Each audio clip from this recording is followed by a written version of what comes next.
Yo, let me turn this track down real fast. Hold on. Trying to do some. What's up, Lil Bass? How's it going? Oh, let me turn on my camera thing. Get this thing going. Hold on. All right. I haven't used OBS in so long, so I'm like, where's all my stuff? What's up, Mercury? How's it going? What's up, Lil Bass? Let's see. Where is my dashboard? There it is. I'm still getting used to, like, not really getting used to, really. It's more like I'm getting, like, what do you call it? I'm getting used to, like, the streaming again. Of, like, you know, get dashboard up, figure out how that works, get OBS up, figure out where you left everything. But yeah. Anyway, doing alright? Let's get going. I'm gonna try and finish this goddamn the library walls. Believe it or not, it's not even halfway done. I mean, of course we could see. We have to make the floor, the ceiling, and then some props for the inside, but it's a bunch of minor props, you know? Oh, that's okay. OBS never messes up after an update. Oh, yeah! Yeah. Yeah, I honestly, I kind of miss Streamlabs, you know? The reason why I stopped using it, right, is because it kept on, like, crashing the stream, right?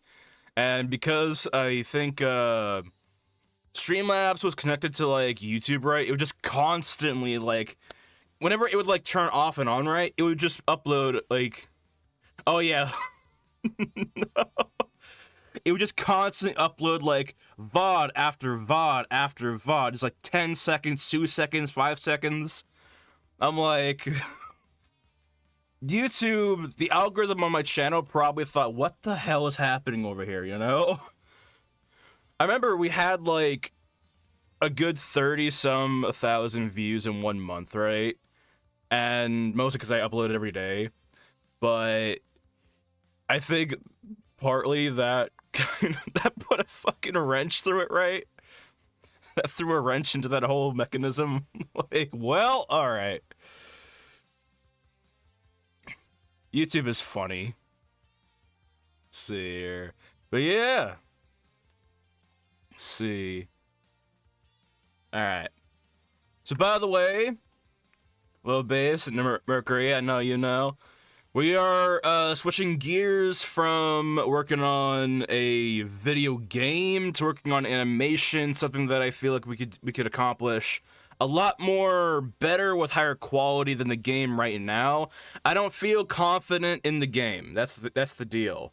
I'd rather work on the game later on when I'm more able to, with possibly more people. Then work on it now, spend 10 years doing that, and then crash into a wall when or if it fails, you know? The idea being, right now, I don't feel like I could give it the best quality that it deserves, you know? But for the animation, I've done this before. Whatnot. It was half of what college was actually for me. But yeah, that's what we're doing. Switching up from video games to animations that look like a Telltale Games, Borderlands style, we call it a toon shader type deal, you know?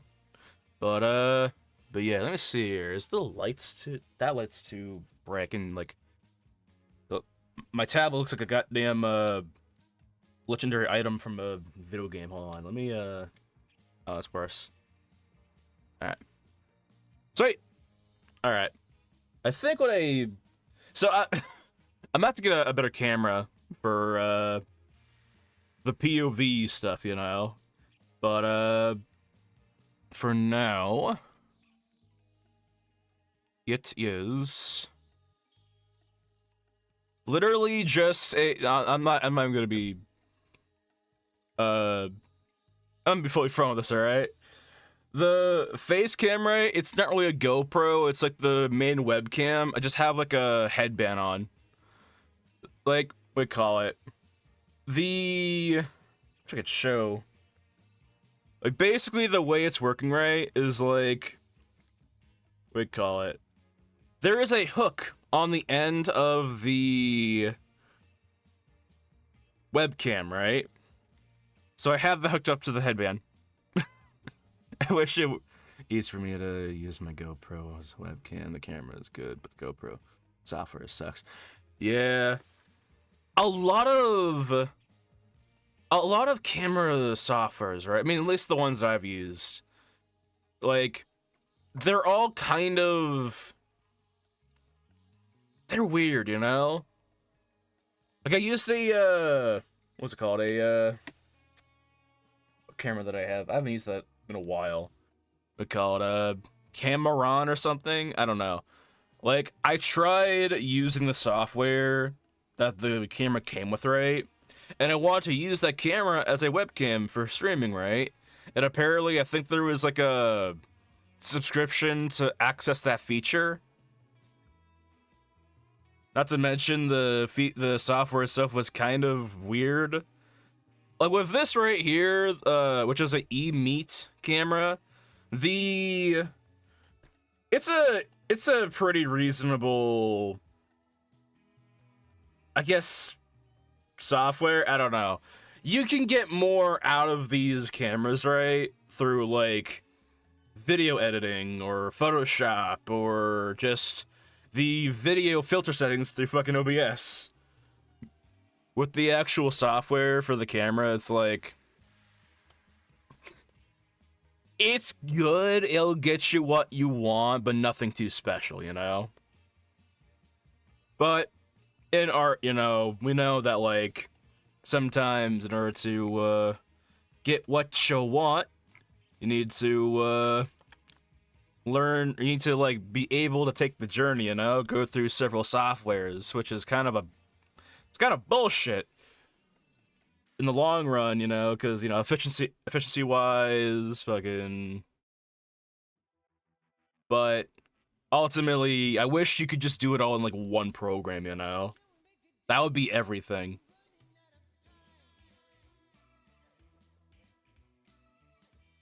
I guess it's Blender, actually. Course creations with 3 cheese or nah. With 3D cheese, absolute nah. Actually, we do have 3D cheese, actually. It does come with 3D cheese. Alright. It's, oh yeah, let me show off, actually. 4 cheeseburgers.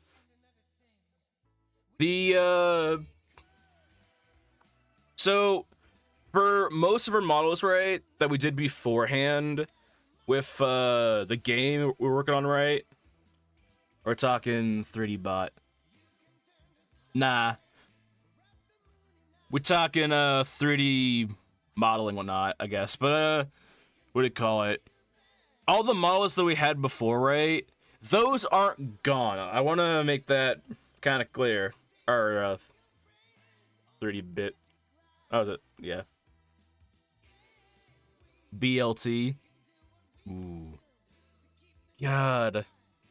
What I might do, so as a 3D artist, I'm still growing, obviously, you know, but there's something I want to do that I used to do back then that I kind of stopped doing. Basically, in college, right, I would make a grand piano every year to see my growth as, like, an artist, right?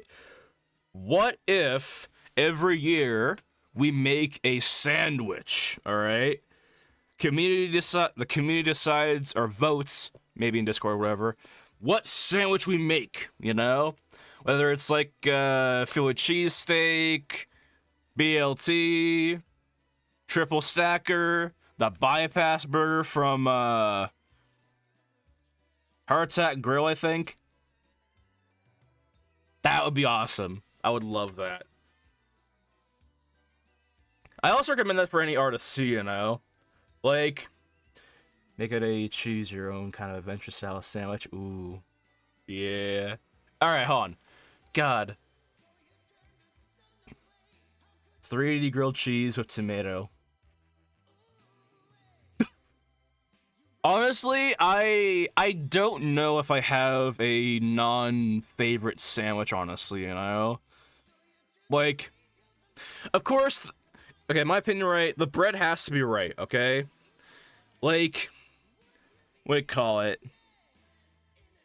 In a sandwich, of course, sourdough beats everything, in my opinion, alright? A good slice of sourdough powers everything, alright? But, if we don't have sourdough, and we have, like, some, rye or whole grain stuff, right? It can work, but if you have a sandwich that's more, like, has more, you know, more liquids on there, right? Like more condiments, stuff from, like, any meat content, right? That's gonna make that bread terrible, right? No one likes soggy bread, but if you're gonna have soggy bread, you might as well go for something that's gonna be kind of matching with that, right? Because we all love butter bread, right? But if you had to choose what bread gets infused with those flavors, you might as well have it be something that's really fucking good, right? But, I don't know. Stone stirred. God, okay. Beforehand, okay, I have recently kind of, I have grown onto mustard, alright? This is the, sandwich. It does come with cheese, alright? It comes with a skewer sword and 3 very large sliders and whatnot, alright? Just for you. You know, it's like the, Zebo with the, from iCarly, right? Zebo from iCarly with the stick, right? I love that character, you know? Tacos on a stick, bagels on a stick. Whatever you can get on a stick will sell, basically.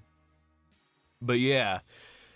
The sandwich in this situation, right? The 3D sandwich, it does come with a very thick patty, possibly imitation patty. We'll never know. It doesn't taste like it, probably. Comes with red onions, cheddar cheese, tomatoes, pickles, and lettuce, alright? Emphasis on, if you want it, you're gonna get it, alright? How many times have you gone to a sandwich shop? This is no part of this I don't like. Yeah. Honestly, I like pickles, alright? I like pickles on my goddamn sandwich, alright? It adds some zip to it, right? Like, sometimes you need that, like, different flavor profile. It's good. What I hate, right? I remember one time, alright? I was at a McDonald's, right? I was ordering a McChicken. I shit you not. I mean, we all know the deal. They put the extra stuff on, like, non-even playing fields, right? I swear to God, this giant chicken sandwich, right, had nothing on it, right? No cheese, no anything. It was just chicken bread with pickles. 1 pickle slice. Just not even placed in the center. It was, like, off on the side. Like, enough to, like, if I looked at it right, you can see that it has pickles on it, but, like, you lift the bun, it's just, that's it. That's the 1 pickle. But here,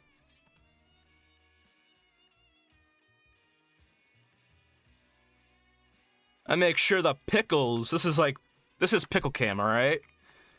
The pickles are center, 4 each, kind of burnt probably.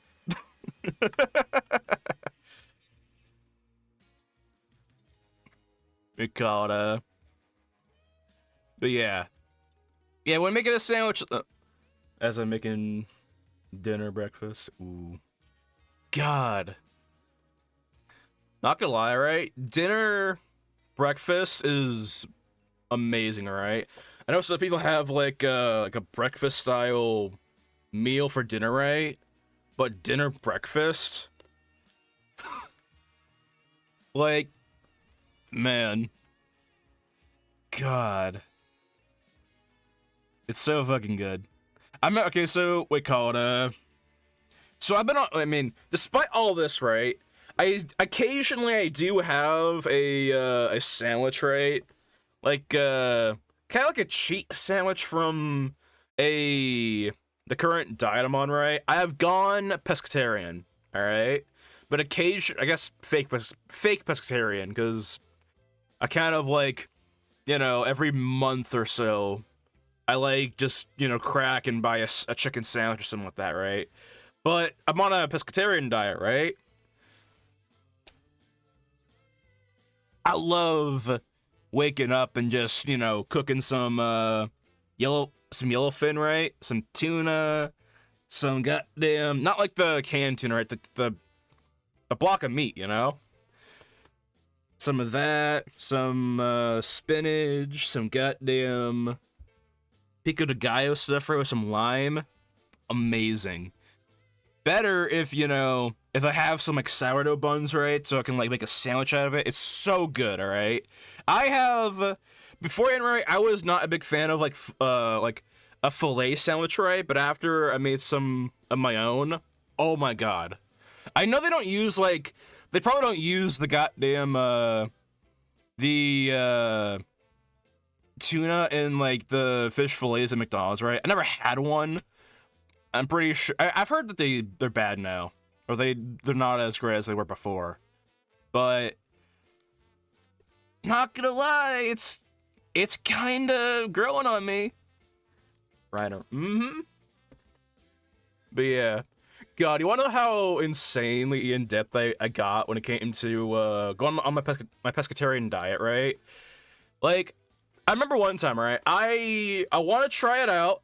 I wanted to see if I could do it right.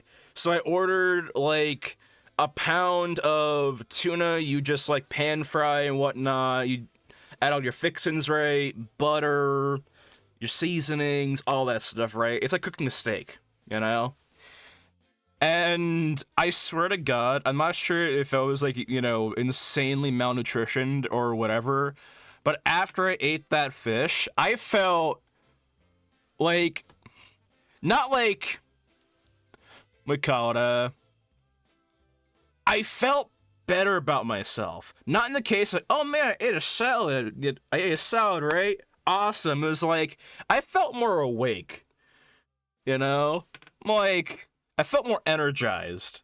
I'm like, you know what? I'm making a change. And yeah. Even got to the damn point, which is kind of ambitious on it, but see if we still have it. Yeah, I do. Find that. I made a goddamn spreadsheet for fish and whatnot, yellowfin, salmon, mahi, steelhead trout, cod, swordfish, scallops, octopus, sea urchin, mackerel, halibut, all this crap and whatnot, because I'm like, I wanna, I'm gonna figure this crap out, all right? Like, basically, it's like if I feel like I need more of a certain like vitamin, right? There's so much in certain fish that if you just ate like a half pound or a quarter pound, you got it, all right? Like a lot of times on a pescatarian diet, right? They always say, "Oh, it's you're not gonna get much iron in that diet." But there are fish that actually practically have a decent amount if you were to just eat a decent amount of it, and not even a large quantity of it. Like 4 ounces of octopus legs gets you a pretty decent amount of iron in you. But I'm not a complete health nerd now, but I am a fan of like consumables that allow me to do better, I guess. I don't know. But yeah. I don't know. That's the fish rant, I guess. See. But yeah. God, though. I do kind of miss... I still cook, by the way. I still cook. But I kind of miss all the... I do miss the, we call it, the steaks, the goddamn orange chicken, the pizzas. Pizzas are fine. Like, the only thing pescatarian, limits you on is basically just... The only meat you're allowed to eat is fish. Everything else is kind of on the table. You can have, you know, your dairies, your grains and whatnot. It's basically... You decide you want to eat from the sea. If it is a mammal, it's up for grabs, basically. As kind of messed up as it sounds. But yeah. Wait, God. I need to get my fucking, my mascot out, actually. Speaking of pickles, by the way. Got this guy right here. He is going to be helping us out this stream. As in do nothing at all. I'm gonna increase the size of this brush, actually. But yeah. By the way, as well as coming back to stream, I'm also putting up 3 individual channels or not. Right now there's 2. The third one is going to be 3D animation, or 3D sandwich animations. That I'm going to make that as soon as I have like the season of this little show that I'm working on out, you know? And yeah, right now I don't mind sharing, you know, probably more than I should on the series, right? And obviously I'm literally making the assets for the series, right? But right now, as opposed to how far I am on it, right? Currently, I am finding people to voice the characters. I'm writing the scripts and whatnot. I'm getting close to finishing episode 2 of the 7-episode series. Ideally, I want each episode to be around 5 to 10 minutes long, which means I have to kind of write like a good 30 to 70 pages worth of script. Like 30 to 70 pages, I guess, because in script writing, every page is basically a minute. And I want to try and fill out the whole 10 while having some scenes... Having some, like... What do you call it? Some extras, right? In case we need to add some, like, fill time or whatever. But yeah. The idea, too, is, like, you know... If I'm going to be spending a lot of time on this, I want to deliver a decent amount of content and whatnot. The animation is going to be a comedy satire about monsters trying to run a old-style diner with a 90s vibe. Alright? The idea is that the whole world has been kind of shifted. Not ruined, not over, but... people started getting bit up by monsters and whatnot, and turning into whatever, you know? You know, like, bat bites, wolf bites, terabytes, frostbite, you know? And so now, everyone and their normal human problems now have the problems of monsters now. Snowmen melt in the rain. Werewolves, if they get too stressed, they'll go feral and start tearing through the city. vampires are basically tweakers. If they don't get their blood, all hell breaks loose. It's a society of people trying to live their lives in their monster form. Was trying to run a customer service job in a show called The Monster Diner Night Shift. And so far, let's see here. The main cast of characters, we have 3. Right now, I'm having Mercury's one of our mods in the channel. He's doing some amazing sketches for concept art, whatnot, for the characters, the logo design for the diner. In fact, let me show that up, actually. I want to show that up. Hold on. I need to go to our art chat in our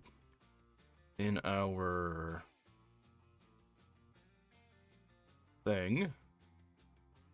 On.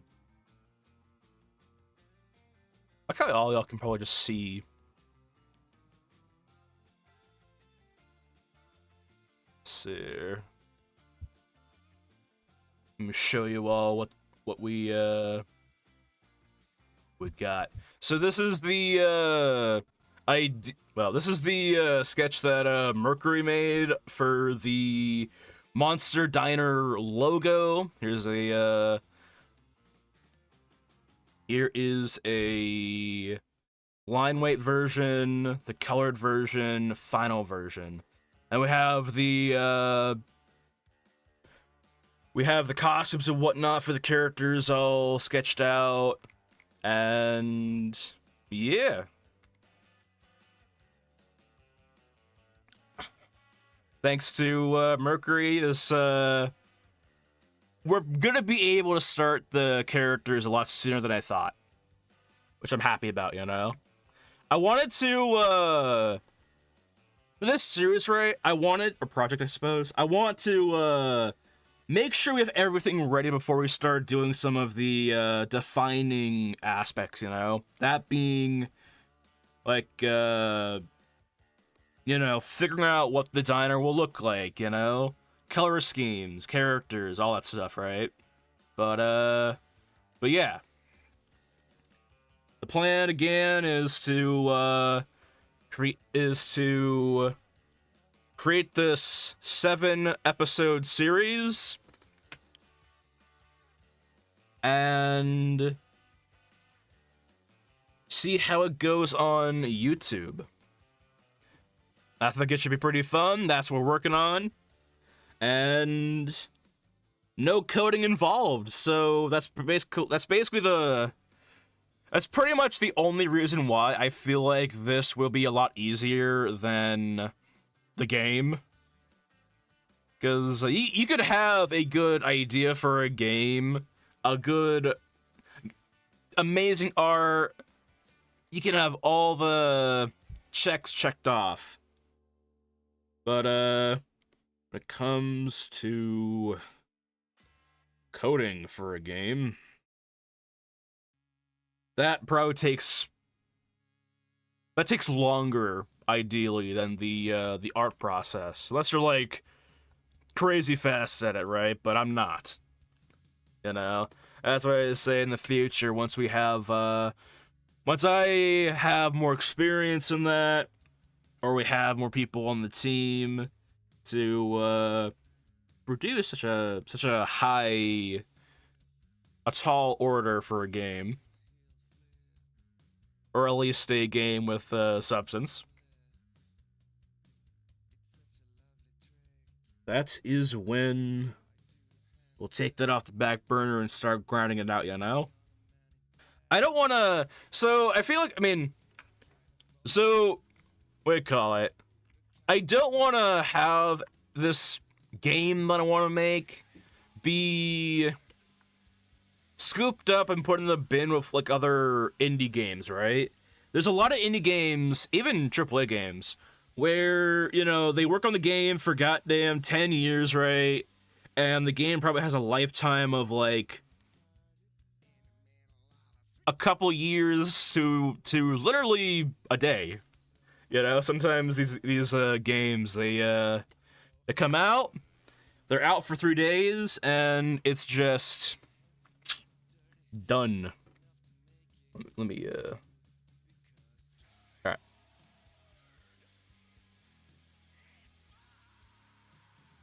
Oh, let me change the track actually. It's supposed to be a 90s diner playlist, but I don't think it. I think there's a misconception with this one. Hold on. Let's go to our liked tracks. That's fine. Okay. All right, let's go. But yeah, we're gonna have 3 channels. All right, we're gonna have 1 channel for VODs, 1 channel for edited videos like clips and whatnot. Which, by the way, all right, I mean, I'm going to be, of course, editing videos myself, right, to upload to the channel. But any clips that is made on the stream will most likely go up on the channel. If they're clips that are good, of course, right? Mostly, you know, clips that, I feel kind of show the nature of the stream, you know? But yeah. Let's see here. But yeah. I don't know.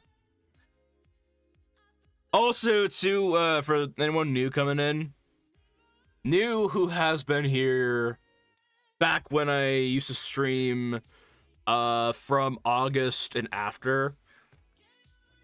I don't want to make an excuse why I was gone, even though I have, but we'd call it.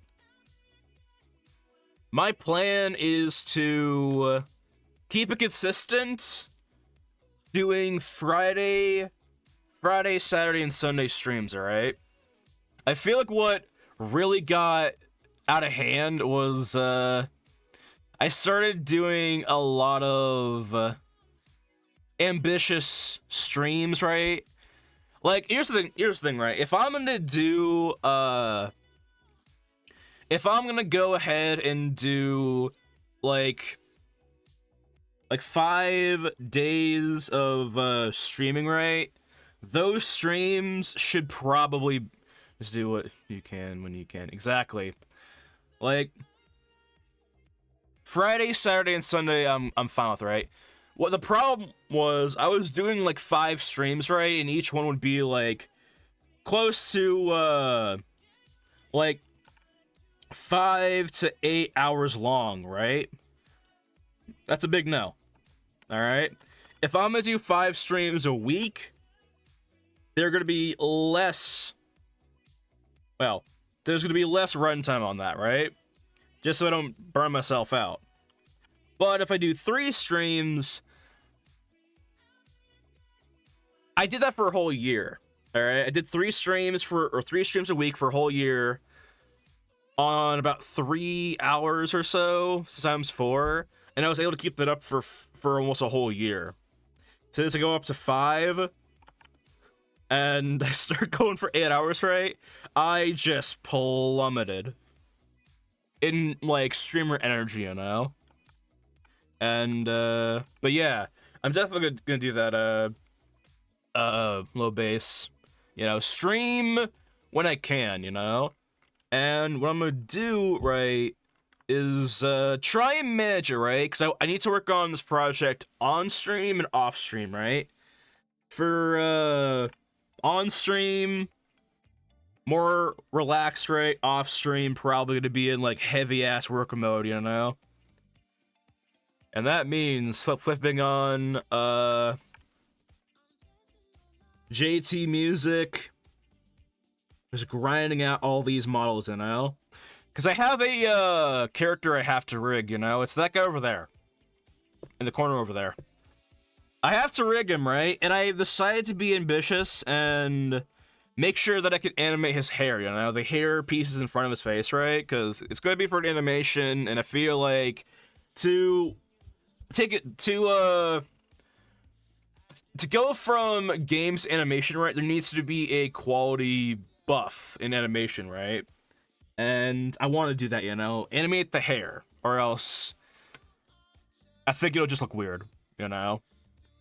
And I know for a goddamn fact, rigging that character is probably gonna take, like, well over a day of time, you know? But yeah. Let's see here. But after I finish that guy, we're probably gonna work on one of the 3 main characters of the Monster Diner Night Shift series, right? Which is gonna be either Benjamin Butler, the wolf spider, kind of like a humanoid. Steven S. Ryder, the manager slash boss. He's the werewolf and whatnot. They have Linda Knightley. I know we had Linda as like a text-to-speech or voice in the channel or this stream, right? But I'm taking her out. I'm using her concept in that series, all right? Linda Knightley. She's a waitress and she's a vampire. A jaded vampire, kind of like your typical jaded gothic character, you know? Something like that. Think about a cold-hearted person who is jaded, witty, is not going to do anything more than what she's paid to do at her job, basically. No, she's just there to get it done. She's not afraid to talk back to customers, put them in their place. She's just trying to get back on her smoke break, you know? The typical, like, diner waitress, right? Who's just fed up, you know? She's just trying to do her job, go home, pop open a can or a tub of Ben and Jerry's, forget about work for a little bit. That's the type of character she is. Ben, he's kind of like a Hyde from that 70s show and a Randy Marsh combination, but he is this mellow, zen, frantic, skeptic character who is the cook of the diner, the only cook. And because he has, like, he's a spider, right? He has multiple arms. Steven, his boss, was like, oh shit, we can get like six individual shifts out of this guy. Because he uses 2 of those legs to walk. Or 4 sometimes, I suppose. But yeah. Steven is kind of like a Ron Swanson type. Like, he speaks in, like, short and concise sentences, right? He's sturdy. He's just... If he has to do the situation right, it's gonna end. You know? That situation's gonna come to a halt at that point, you know? If not, he's probably not gonna be too happy. A part of the gimmick of this series, right, is that in a world where the more stress you take in, the more anxiety, the more anger you have in you, the more your monster comes out. So, like, if Steven, let's say something bad happens in the diner, right? Someone's causing a fight, let's just say. Steven's not really with that, right? He might get a little bit stressed over that, might get a little bit angry. They're doing it in his own private homicide, not private homicide, they're doing it in his own business, his own place of work, right? He's supposed to be running this game, right? Running the show. His first stage of anxiety and anger is gonna come from hair patches, right? Fur patches growing on his arms and whatnot.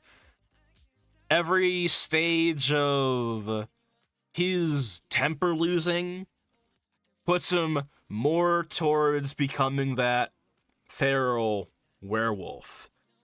Same for Linda in her vampire mode. Same for, we call it, Ben when he goes absolutely frantic, you know? Like, you know how when a spider's web gets tampered with, or like something happens, right? You move, there's a vibration or whatever the hell, right? That spider is gonna go like crawling around like its life is in danger, right? Like, Ben becomes more of a frantic character, you know? Which is why I wanted to give him the personality similar to Randy Marsh from South Park and Hyde. Because I feel like that would be an interesting combo, you know? Like, I want the characters to be... When there's a hint of a situation involving them, based on who they are, I want that to kind of click of, like, gauge interest of, like, what's gonna happen, you know? But yeah, I don't know. When it comes to writing characters, that's what I'm focusing on. Making sure that the characters and their personalities, their everything, it plays a role, you know? Like, what do you call it?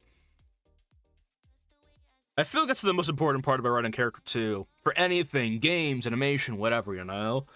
You need to write characters that would be fun to watch what they do in the situations you're going to throw at them in a narrative perspective, right? Like, you know, it'd be like if you threw Superman at a common criminal, right? Like in Batman. It works because, you know, Batman has no powers, right? But Superman, dude's all powerful, right? Setting him after a common crook, you know, or mugger, you know, it's whatever. It's cool, but it's not really a big... It's not really on the same level, you know? It's like, yeah, we know what's gonna happen. He's gonna, you know, shoot down the alleyway, pick him up, take him to the police or whatever the hell, right? You know, you gotta, for Superman, right, you gotta throw in other characters, you know, other situations, right? Lex Luthor, Brainiac, Lobo, Darkseid. You gotta change history sometimes, you know, Flashpoint, right? But yeah, when you have superheroes in your show, you gotta develop super problems.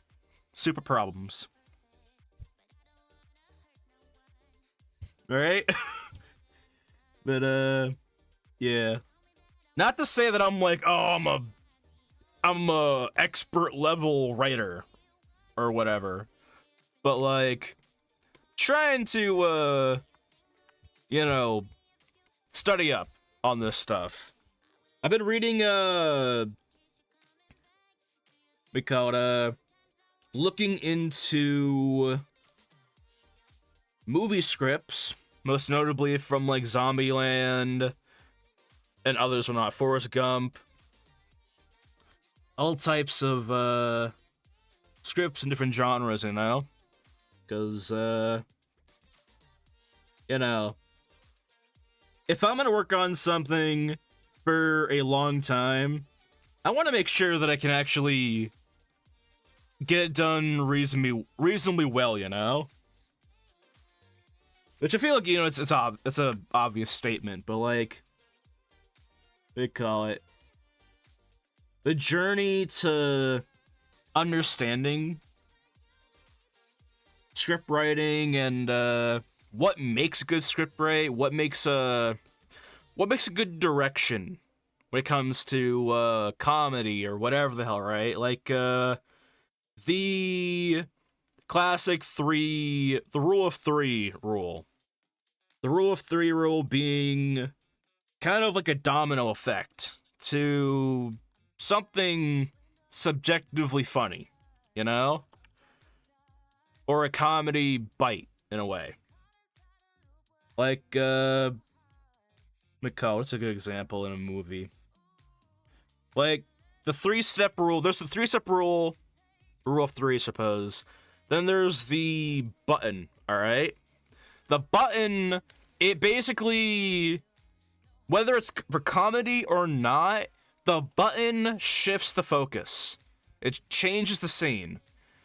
Let me show you something, actually. Let me show you, example. Hold on. I think I have one. I think I have an example, actually. Hold on. We're gonna watch a little clip, or not the full clip, but part of it. Alright, hold on.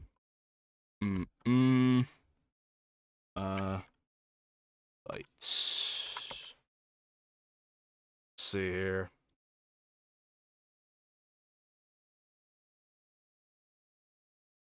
Whoops. I'm gonna show you what I perceive as a three-step rule, and then a button, alright? Just because. Just to kind of, like, show what I'm getting at when it comes to, like, how I'm writing this, right? Hold on. Alright, here, hold on. This is from Ted. So we have 1, 2, 3. Here comes the button to end the scene, end the fight scene.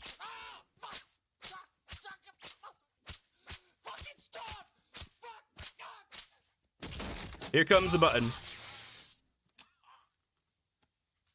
There you go. That ends the fight scene, ends the entire section of the movie, basically. You know, at this point on, it's like, you know, conversation, resolution, leads into the next scene, the final half of the movie.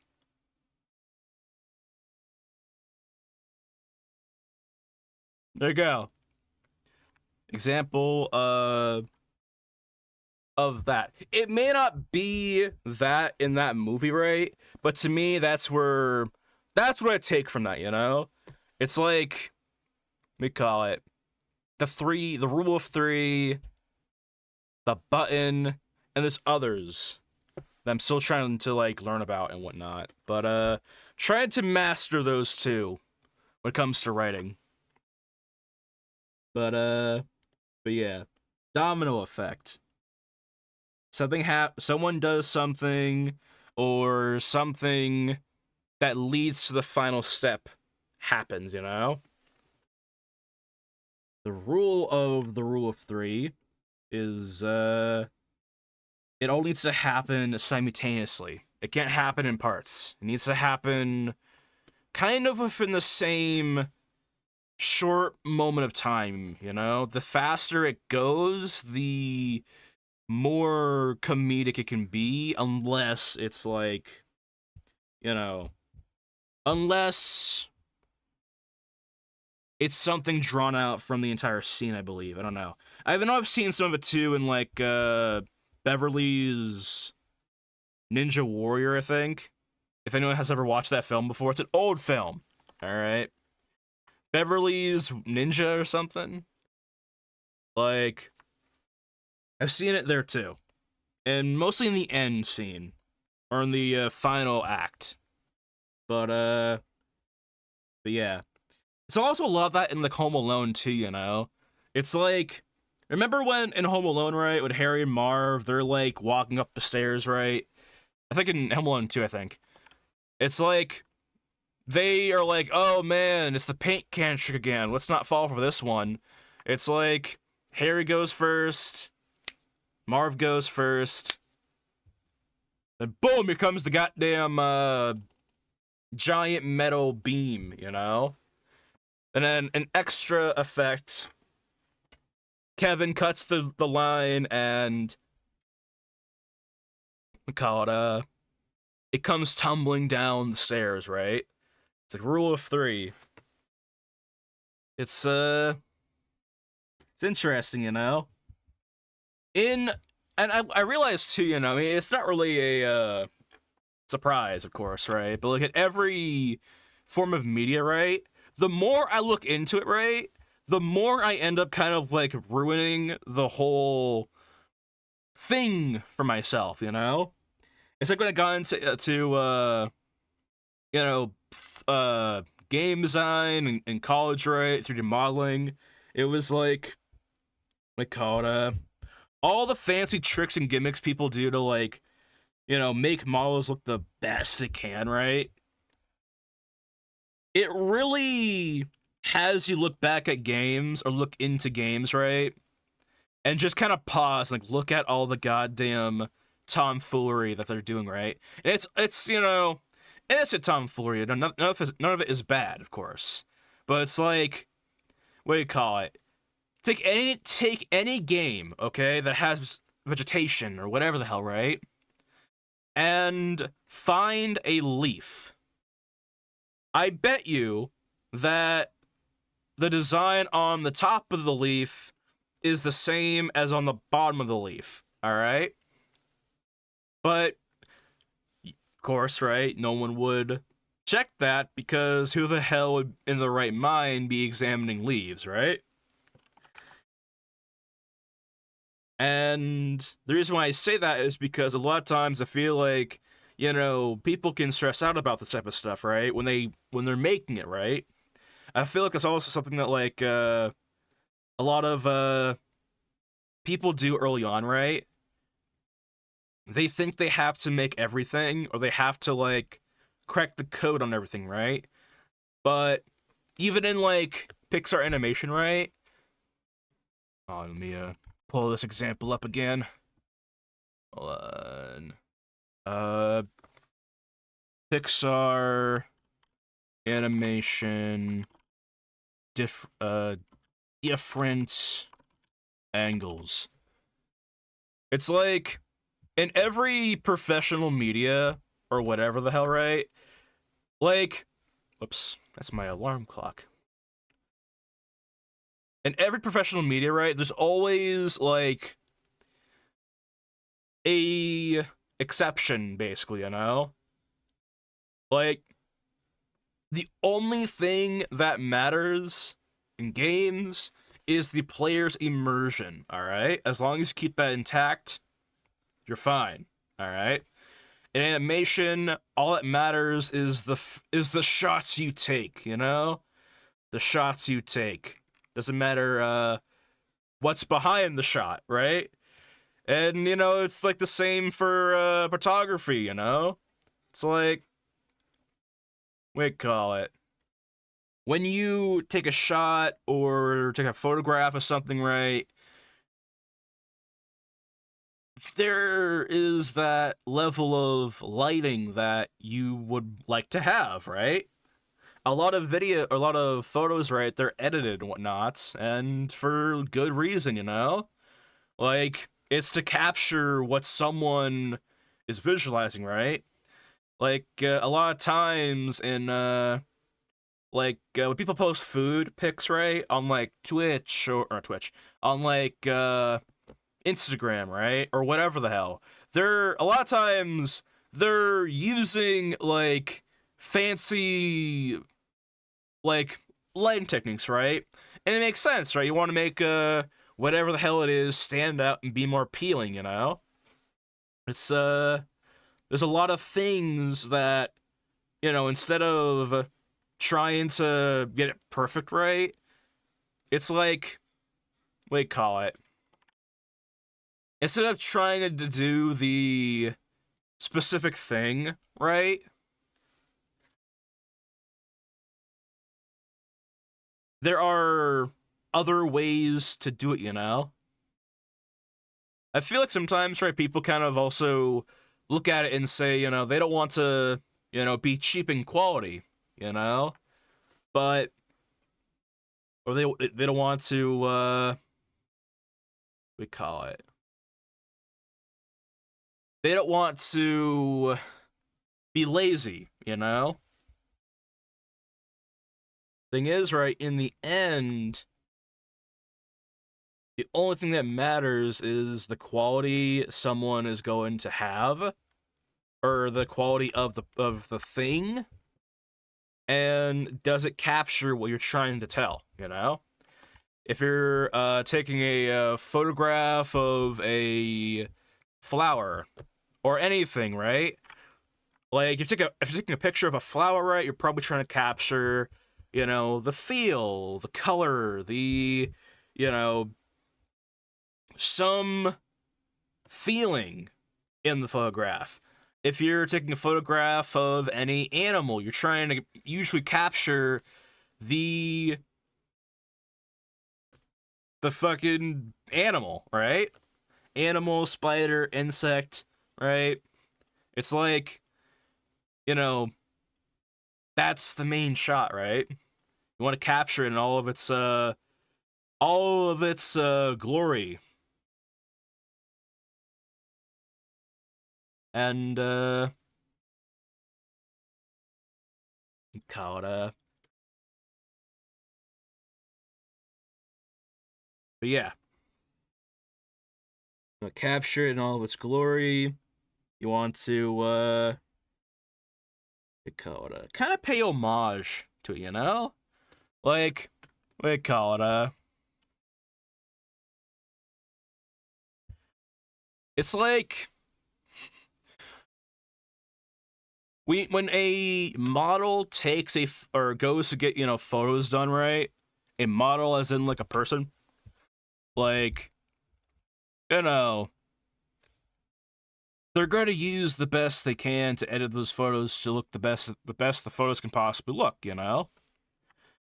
And it's like, what do you call it? There's nothing to fear when it comes to taking the routes that other people take, you know? Like, but yeah. I don't know.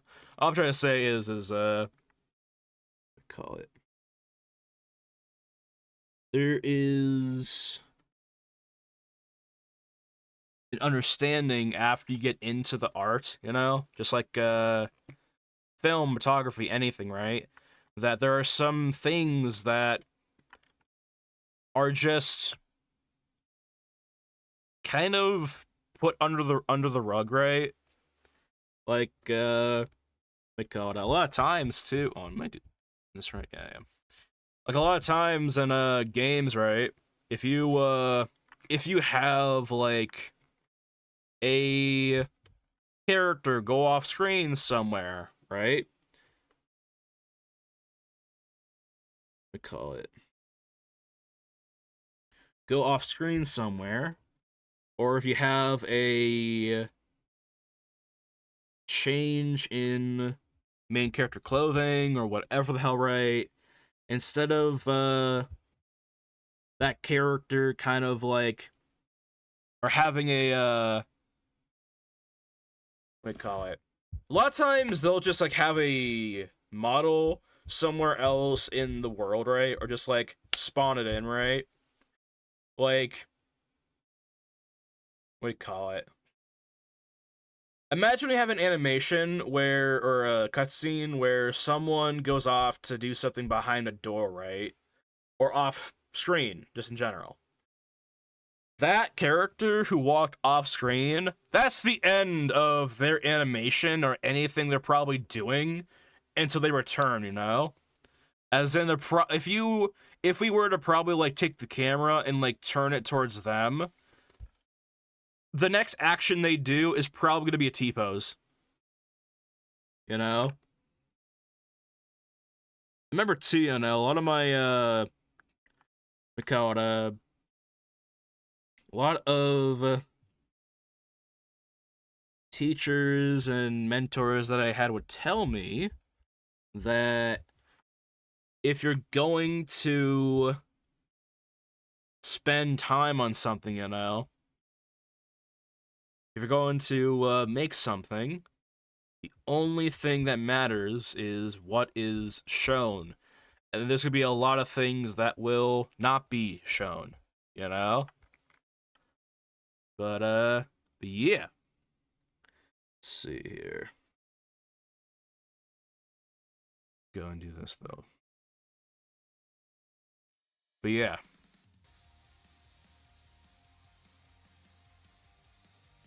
There is a...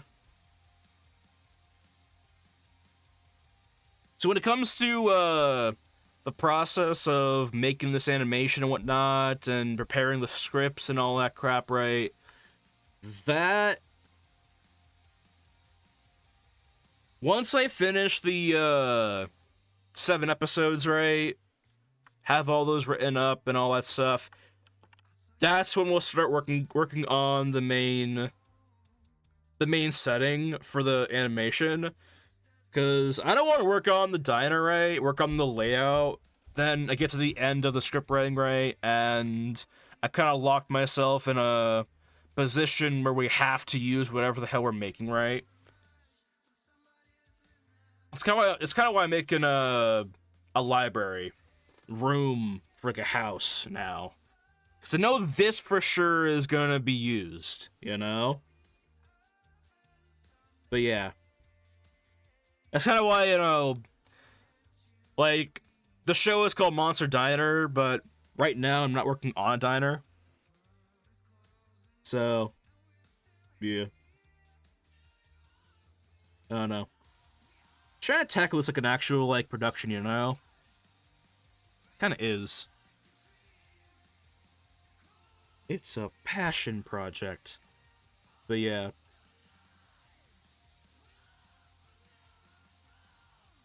This will also be... in the future, I plan to have this up on 2 sites and whatnot, you know? The series being up on YouTube. They want to get it around to making 3dsandwich.co an actual website. This is actually my domain. Put it up for free on that site, you know? This animation is meant to be viewed for free. Even more free if you have an ad blocker, right? But yeah. But yeah. Expect this little animated series to be similar to a South Park or any satire, you know? But yeah. Let's see here, though.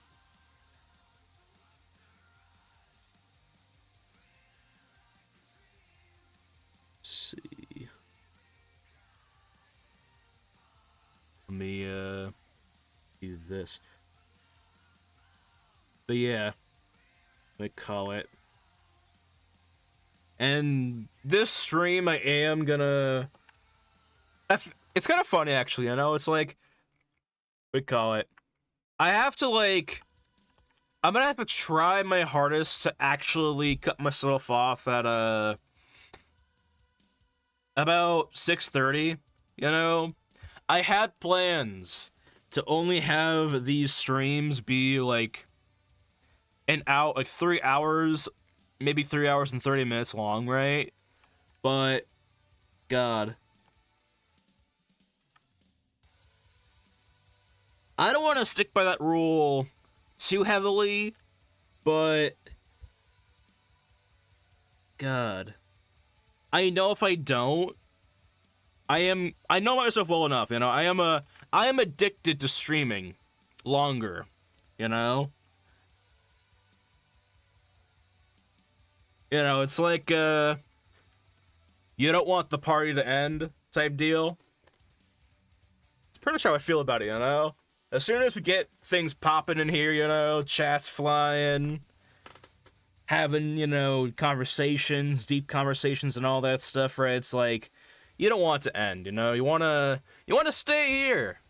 Or at least I want to stay here and keep keep on yapping it up, you know, keep on chatting. But yeah. Yeah. By the way, I know I talked about this a lot yesterday, but what do I call it?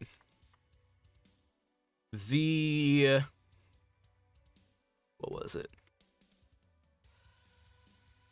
The ads, or I guess affiliation situation or not, alright? We're not turning it back on, alright? Not turning it back on. The only time I will consider is if you guys want ads, which I don't think y'all do. Alright? Nobody's asking for ads, right? But I am honor bounding it to being a group discussion, basically, you know? Of like, if we want ads, if you guys want ads, then we get ads, I suppose. But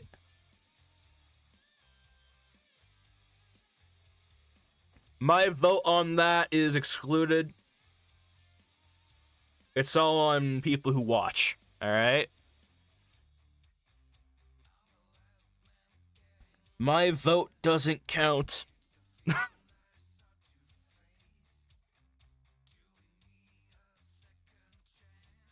But yeah.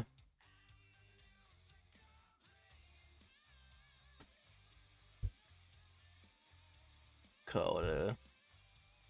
Mostly because, like, I don't feel like I'm running content that is worthy of ads, you know? I'm not at that level yet, you know? I'm not that guy. I'm not that guy. I kind of feel like, too, right? Like, God. Free will included, right? I feel like when small streamers that go off to, you know, get their ads right, get their affiliation signed up on, I feel like it should come down to being a conversation always with your community if they want ads or not, you know? And just being honest, you know? And not just being like saying you would like ads or you wouldn't mind ads for the streamer, you know? Because if I watch my favorite streamer, right, and they say they want to have ads on, right, there will likely be people say, oh yeah, you know, get the bag, man, get the bag. From a perspective of like, is this gonna kill us? That's what I'm thinking of, you know? Because there is, yes, get your bag, girl, get your goddamn couple pennies in from Jeff Bezos, right? But then there's the other conversation of like, yo, if you have ads on at this point, it might tank viewership. It might stunt the growth of the community. You know? That's the level that I'm on. That's the level of do we have it on or not I'm talking about, you know? If we had that conversation at some point, you know? Because there is the supporting the person's decision or the action, then there is the is this a logical decision, you know? But yeah. That's how I feel about it, you know? Just like, what do you call it? That's how I feel about it primarily.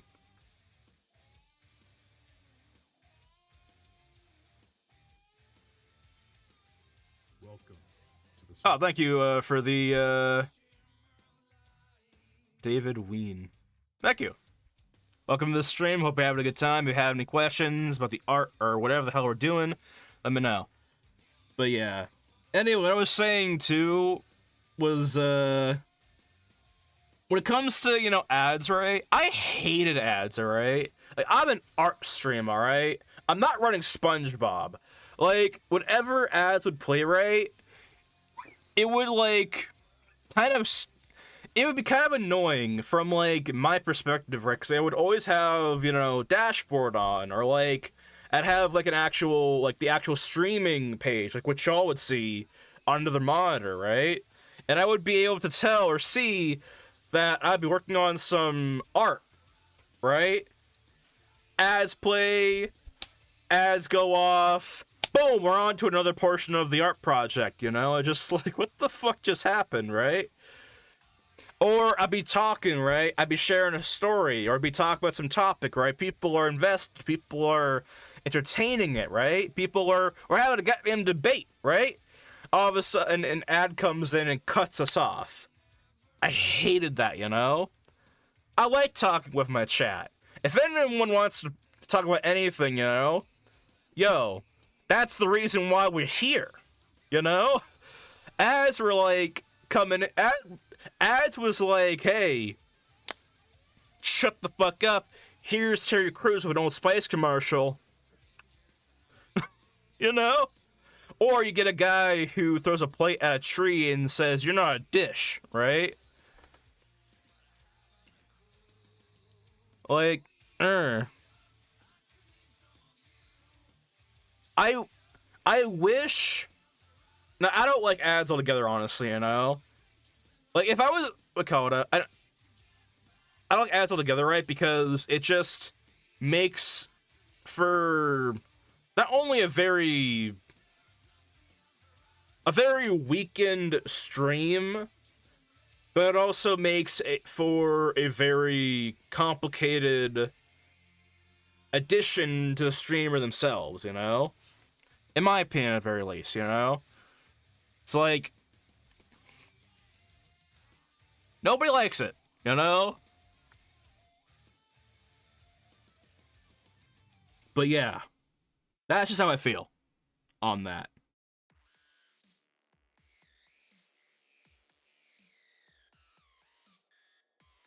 But yeah. God. I think, too, like, a big part of it is,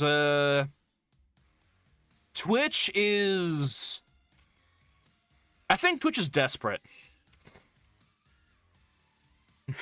I guess. You know?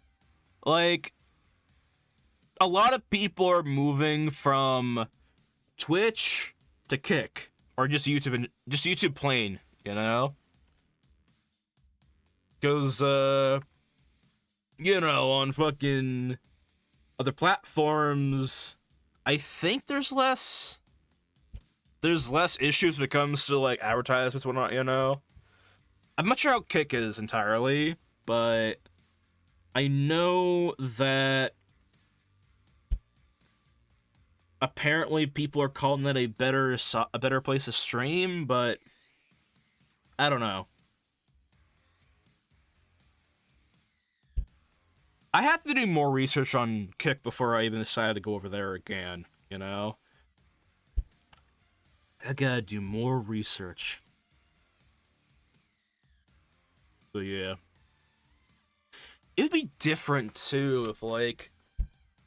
So the way Twitch handles ads, right? For those of you who don't know, it's basically like you have an option between how many ads you have per however many minutes, right? And it's a meter, right? It's like, do you want pre-rolls? Do you want mid-rolls? Do you want to disable pre-rolls? But you'll have so many more ads to go through. Like, it's like, how much bullshit do you want? Is what is basically marking up, you know? And, God.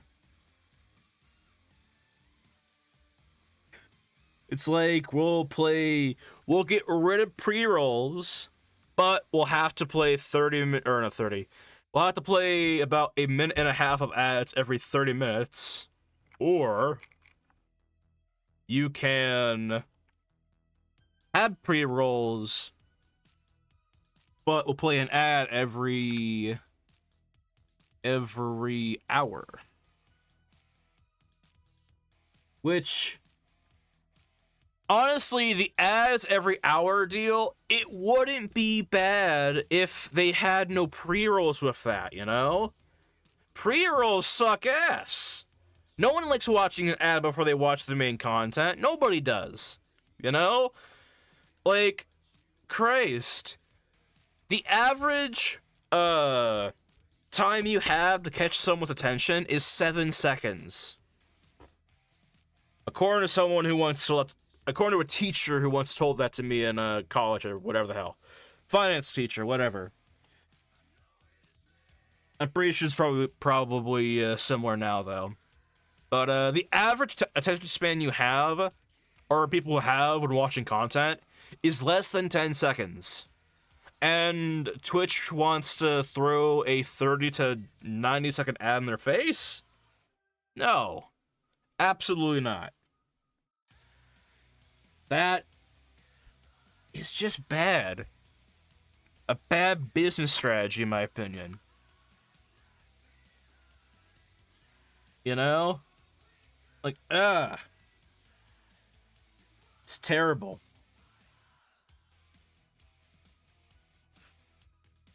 But yeah. I'd have to be, like, just flat out, right? I'm probably never gonna have ads on my channel again, honestly. Because it would take some insane... I'm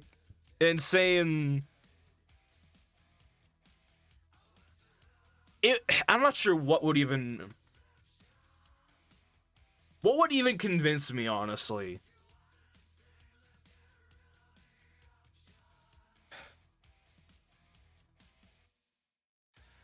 Cause, like, God.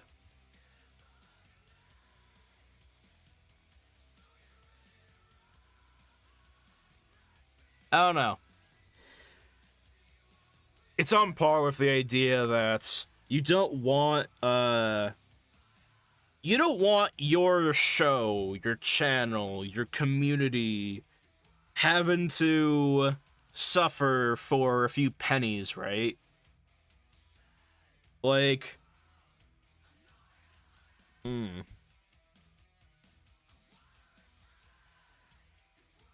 I get it, you know. And this isn't just say like other streamers are just bad for having ads on their channel, right? Some of them probably have too many ads on their channel. But all of this is really to say that, like, you know, ads really affect the channel. And it is something to consider if you want that, or if you feel like you can handle that, you know? But yeah.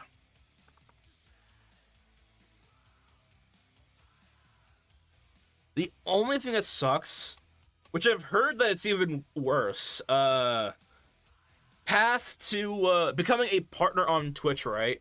I know I'm nowhere close to being a partner on Twitch. I know that. But I've heard that's worse. Like, there's more restrictions and whatnot. Like, the amount of people who you hear about getting, like, a strike on their partnership, or they say something wrong on Twitch, and they just, you know, snap them out of the goddamn contract, is insane, you know? Like, I don't know.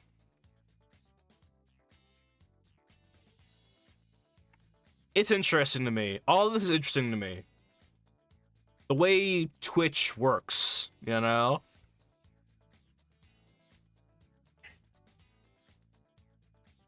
I don't know. I like functions, I guess, you know? Bad functions, functions that work. I don't know. Maybe I'm just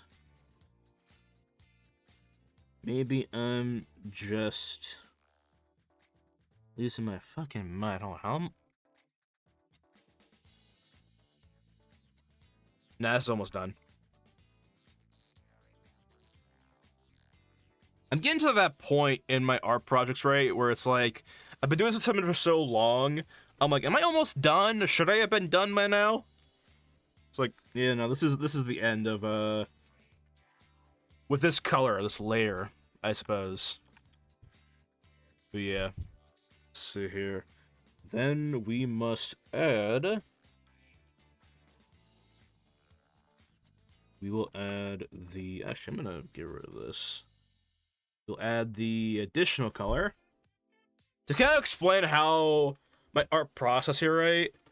Essentially, we go for a three color layer combo, but then we have a dark line comic book feel to, you know, which is of course what this is, right? Like we have a base color. The secondary color that's mostly just a touch darker or lighter, depending on where the asset's gonna be, right? Like if it's a drawer cabinet next to a pillar or whatever the hell, right? That determines what the second color is, if it's gonna be light or dark. Then we have a third color that is on the lighter side, which would be what pop gray is over here. That basically acts as a multicolor layer. What that means is, let me actually give y'all a little example. What that means is, right, is it's dark on the main layer, but when combined with another, when combined with a,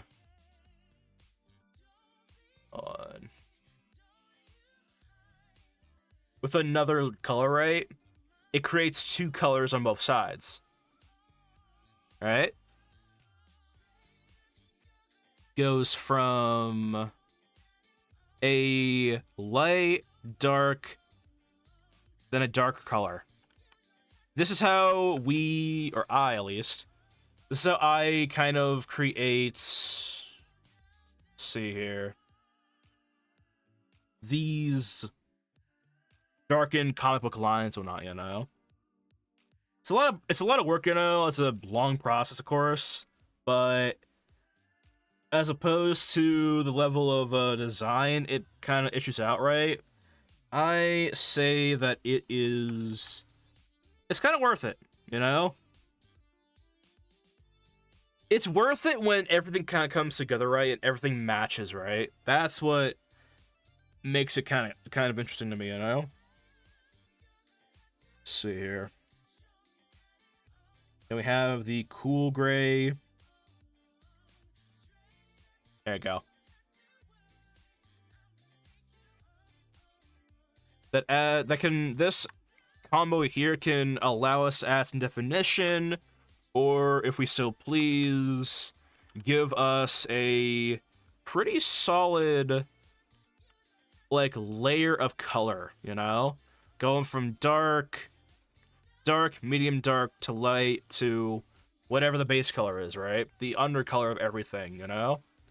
A symphony of light to dark, without having to keep on adding in gradients after gradient, right?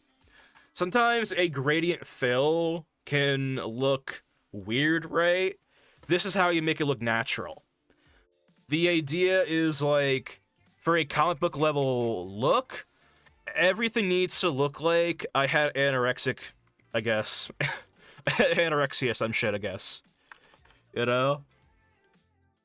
But yeah. Let me go ahead and add those dark lines and whatnot. All right. Hold on.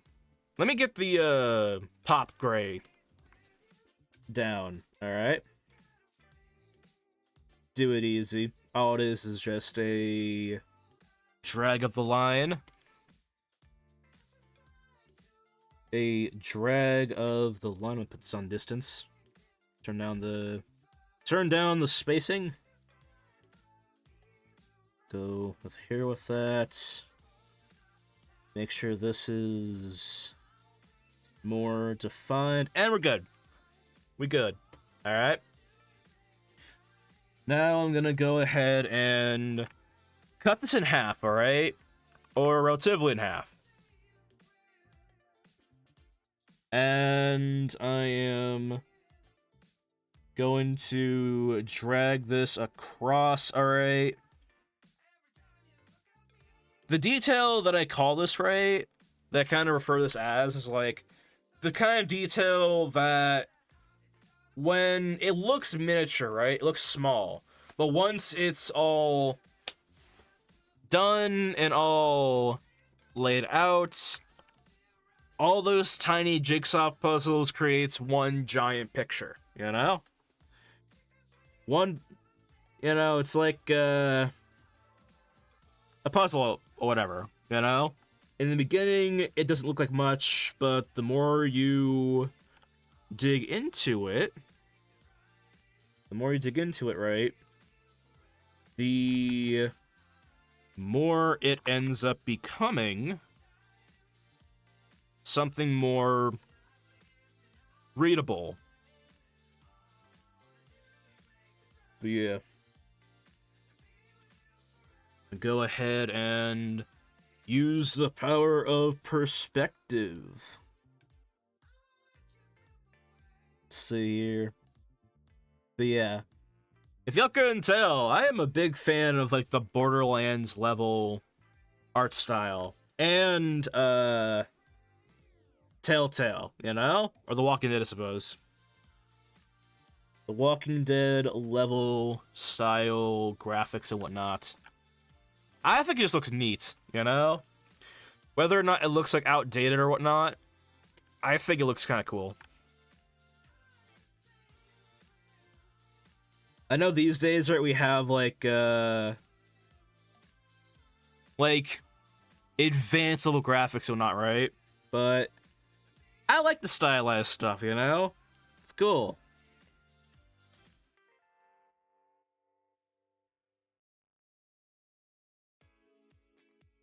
But yeah. Should be cool, though. Let's see here. I'm gonna go ahead and do this. Now, I don't think this is probably how Telltale did their stuff, right? I really don't think so, or Borderlands. I could imagine they'd probably have a generator, right? And I know it's anyone here who uses or watches the VOD, I guess, who uses Substance Painter, I know there are generators to do the line work for me, right? But a big part of the comic book like feel, in my opinion, is everything looks hand drawn, right? And I know there might be ways to accomplish that, right? Within Painter. However, I don't think it will deliver the natural lines, right? Natural lines.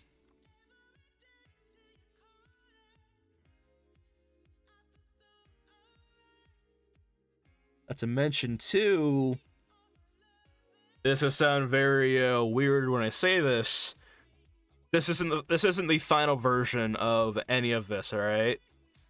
There is a filter layer in this program called Stylized, all right? And what that's going to allow us to do is pretty much add an extra layer to this, all right? In fact, let me show that off, right? I'm not sure why I'm even hyping it up like it's this big thing.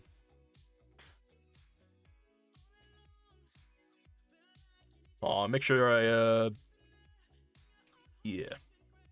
So probably do some lag, but it's a very expensive filter. Like on the program and whatnot, you know? Saving project. Good. Good.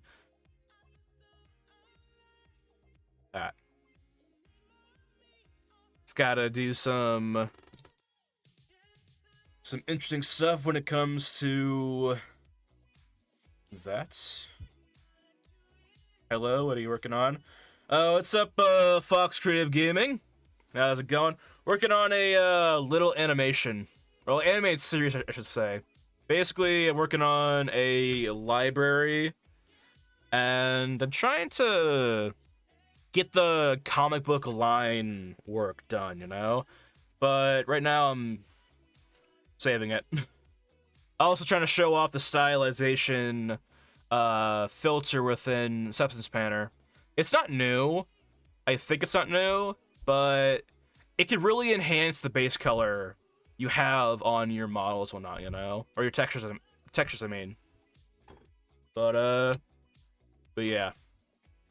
Let me, go over here. So with stylization, you have a bunch of options, right? You have colorize, gradient, all this crap, right?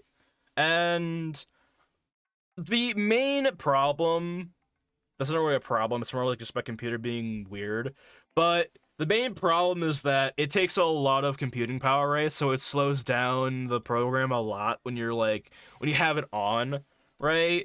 But what it does is it can create anything really. It can create hand painted, up the contrast, make it washed out. Let's go for hand painted. See what that looks like. It's a good way to take your base color forward. It's pretty good. But yeah. Okay, Mr. Okay. Yeah. It's pretty good. Especially if you're going to be using, like, what do you call it? If you're going to be using a stylized level game, or a stylized level textures, you know? It does a lot of the heavy lifting that you would do with, like, with multiply layers, subdivide, or subtract, I mean, you know, overlay. It does all that for you. It's so cool, you know? It's so good. Because normally, right, doing this would take, like, hours of work, especially to do, like, a whole environment, right? You know, it's worth the extra, CPU spikeage that it gives the goddamn computer, you know? Maybe. But yeah. I'm gonna turn that off real quickly, so that, it doesn't interfere with, the program and the stream's bitrate or speed. Continue doing the textures and whatnot, you know? Best part is too, alright? So, like, with Substance Painter, right? I'm not sure how much, you've done in Painter so far, Fox, but what I'm doing, right, to kind of help myself out when it comes to texturing this here, little environment, I have the maps baked with a mid-poly, and I'm kind of using that definition as a way to... Let me turn off all this actually on. As a way to really tell where everything is, you know? But also add a layer of definition to the style and feel of the texture. It's real cool. And yeah. Only have 2 texture models in it. They're not done well. Yeah, I will say it is a learning curve, of course, right? Kind of a steep one, but once you learn and figure it out, right, you learn how much freedom you really have, right? Like, do you use like Blender or like ZBrush or whatever? Because like, if you go over here to let's see here. You go over here to texture set settings, right? If you have a high poly bake or just anything you're baking onto the model, if you go down to, let's see here, where is it? ID maps, right? You can actually create like, I use 3ds Max, but I'm also learning how to use ZBrush. In ZBrush, try and utilize poly paint. Let me show you what I mean by that. Hold on. Let me open up a different project. Project that shows off more of that the coolness of ID maps. It really saves time. Let's see here. Sam Stride. So basically, with ID maps, which you can paint on your high poly, you're able to pretty much make a mask for when you bring it into Substance Painter. Therefore, you don't have to go on here and like paint out those individual whatevers. You can just come in here, layer it. Dela looks in here. I don't. If you want, you can go to the Discord channel down below and post it there. I'm completely fine with that. Let's see here.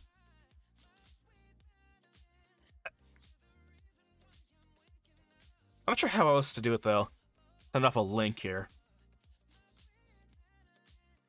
I don't know. If you have like an ArtStation or Imager or whatever, you can just like tell me the name. I can go look it up. But yeah. Let me go here. By the way, this is all for animation and whatnot. That's why we have multiple materials, right?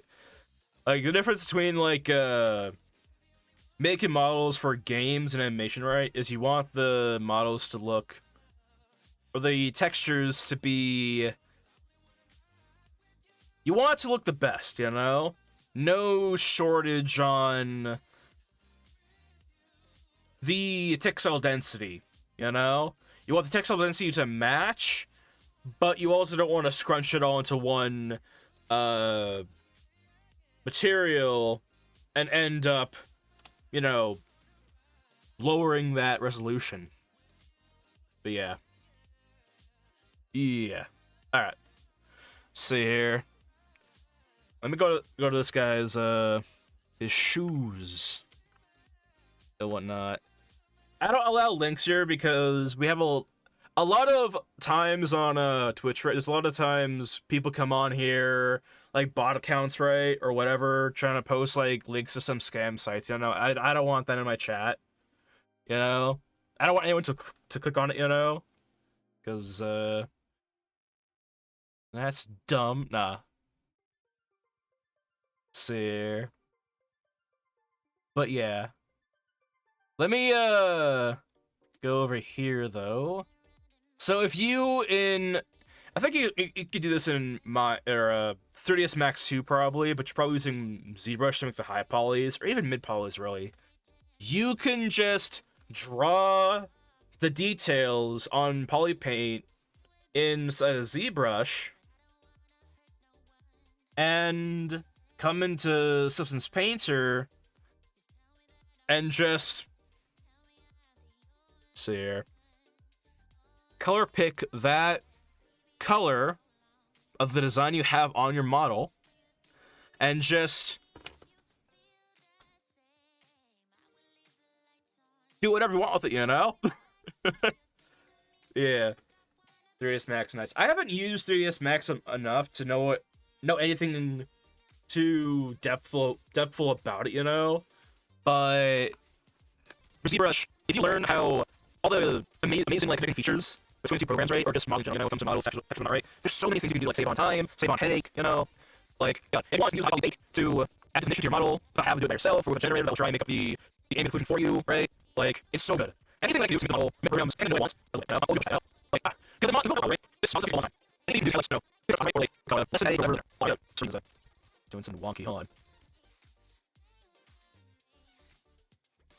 But yeah.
Yeah.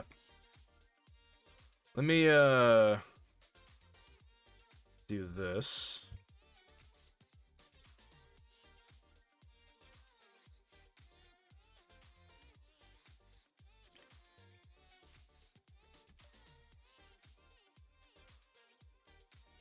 Hold on. I'm not sure if I'm still streaming or whatnot, but I'm gonna try and restart the stream to fix the unstable bitrate.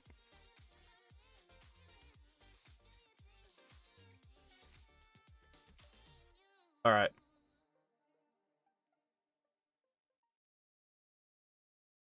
Alright. I see we have unstable bitrate. I might have to, I had to reset, I had to redo the stream. Restart it. Let's see here.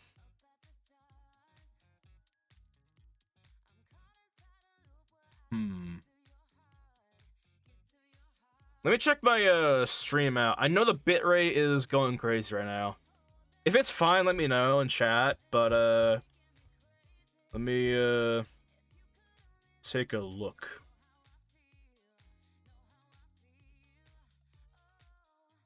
I think it's fine.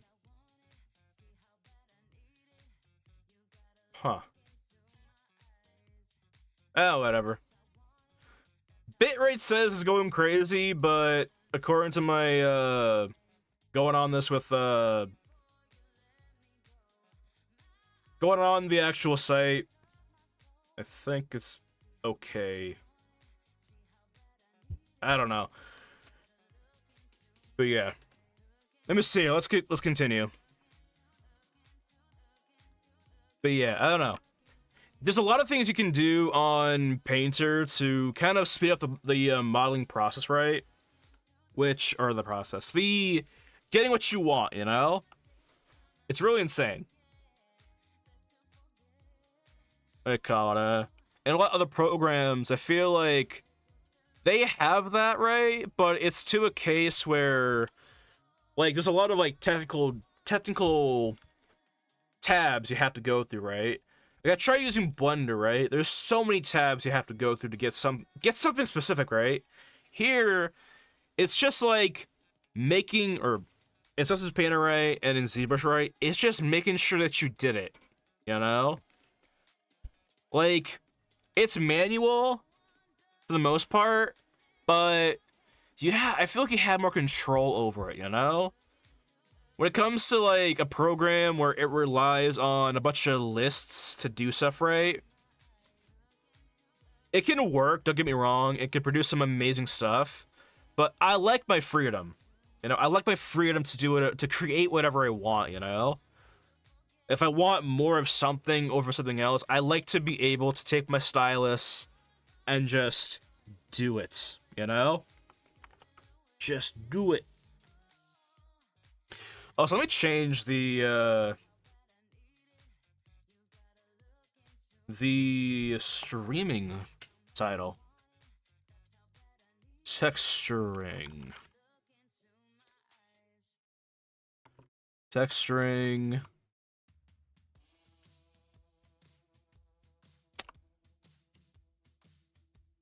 Animation. There we go. That'll tell people what we're doing. Alright, cool. But yeah. But yeah, if you have any questions, Fox, on like how I did something or what, or why I did something right, let me know. I feel like we call it when it comes to 3D art, right? There's a lot of avenues to take when it comes to getting a certain product, right? Or getting a certain project done, right? And everyone's method could be different, you know? One thing that one of my teachers in college told me, right? Or kind of demonstrated was, you know, you might have, like, years of experience in something, right? But, oh shit, hold on. Are we back? Or whatever. Whatever. What I was, in case the stream cut off what I was saying is, Fox, if you have any questions about what I'm doing or why I'm doing something that I'm doing, right, feel free to ask. You know? There is no dumb questions in this stream, alright?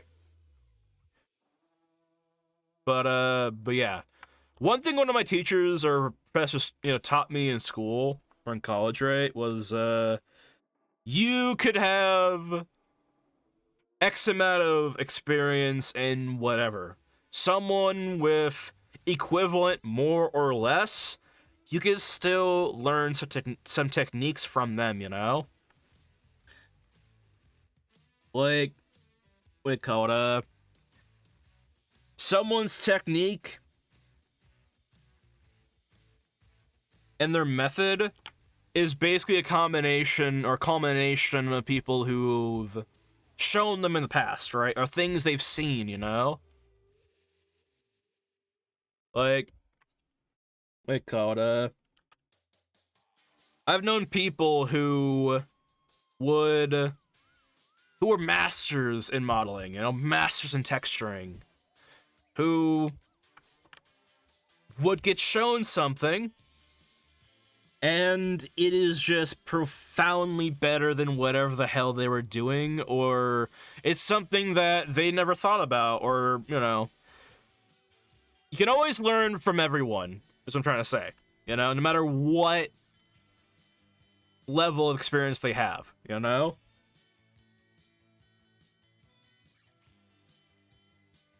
But yeah.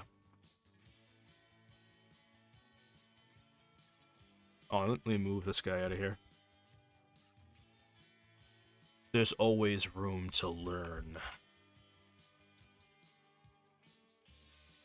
But yeah.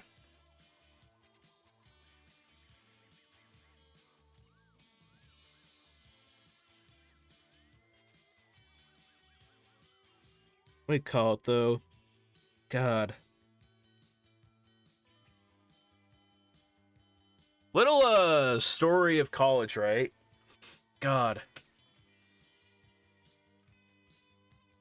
What was it, So, in college, right? When I was, it was my 8th semester, last class, right? Last class of the semester, you know, it was just a, it was basically finals day, show up, present what you did, get the grade, alright? It was a good class. It was character modeling class. I sucked at character models back then. But basically the entire semester of 15 weeks consisted of, you know, you having to just make a character from scratch, you know? Sketch it up and go through the process of modeling it, texturing it, and then rendering it within Maya. And what do you call it? I remember the last class, right? Or last day, I was tired. I was up all night cramming finals, doing whatever it took to, pass my classes, right? Classic college level all-nighters. And next morning, right, I need something to, like, kick me up, Wake my ass up, go to class, finish this once and for all, cap it off. And on the counter, we had some gummies. Now, there was two types of gummies, all right? There was gummies that would keep you awake, the gummies that would keep you asleep. These gummies had THC in them. Just a little heads up. And oh god. I want the one that'll keep me awake. And, I didn't have time to read the labels because it was like, last minute. Grab something or go or don't at all. But I wanted something to, like, wake my ass up. So I kind of rolled the dice, right? I looked at the two bottles, right? There is a purple one and a green one. I always like purple is like NyQuil to me, That's what I was thinking. Like, purple is NyQuil. It's NyQuil. Let's just take it and go. Take that and go. Take the green one and go, because purple is like the color of sleep in most medicine, right? It's like NyQuil, nighttime relief. Green, I'm not sure what the hell green ever meant. Green always meant to me like that's like the strong stuff, That's what I equate that with. When it comes to, things that change your inner mind, I suppose, right? And during the final class, I had to present a humanoid Yeti monster while possibly high and half asleep. And it wasn't a fun time, but looking back at it, right, it's like I can't help but kind of laugh at it, It's just like I got a B on the character, or I got an A on the character, I think. Like, we call it that to me is insane, Getting like a B or an A on the character while under that. It's like, alright. I don't think it was enough THC to, like, actually get high. It was like, go to sleep, Like, it's like,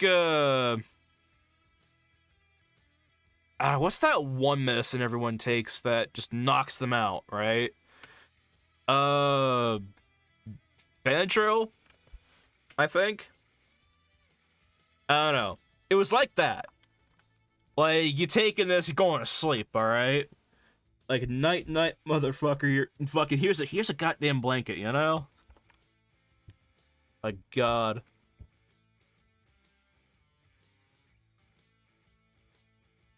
Now, granted, I'm not someone who takes a whole lot, right? I wasn't the guy in school, like, just doing it up, right?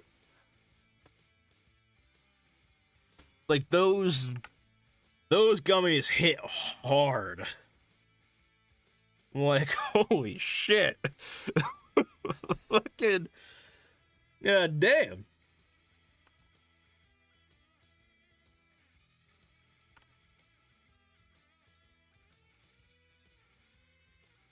But yeah. Funny thing is, too, right? I actually won. I mean, we call it, I find it kind of funny, alright? Like, I don't mean this to brag or anything like that, right? It's just story time, really. But, like, I find it funny how, like, we call it, over all the bad mistakes that I made in college, right? When it came to, like, trying to, you know, be a professional artist, right? Like, there would be times where I would, like, we call it, God. I would pretty much do whatever it took to stay awake, you know? Like, not like, oh, let's just, let me buy a brick of this or some of that, right? It was like caffeine, stay awake, get your projects done, do it to the best of your ability, you know? Like, I was going to school basically like Tweak from South Park, you know? It was so bad. It was so bad. Like, I probably had more stress and anxiety during college than any years of my life, honestly. I miss college, but it was like it felt like a rush, you know? But I enjoyed it, honestly. But God, despite all that bullshit that I did to myself, right? Like, I still managed to get, like, the achievement award for my major in upon graduation, right? Again, I don't mean that to brag. I mean, like, that to kind of say, like, I literally I turned myself into a damn maniac, pretty much. A maniac for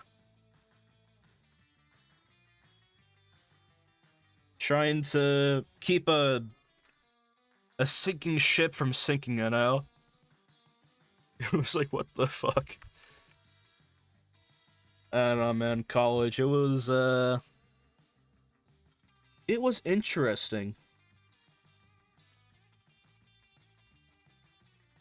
Loved it. Got to meet one of the people who worked on Lara Croft Tomb Raider. That was pretty fun. Who was my teacher? I loved it. It was so cool. It was so cool.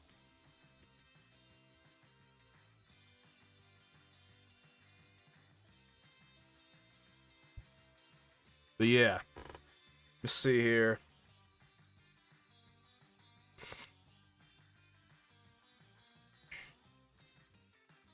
Alright, here. Let me do this real fast. Do we have all the lines we need up top? I'm gonna say so. Alright, cool. How about on the bottom?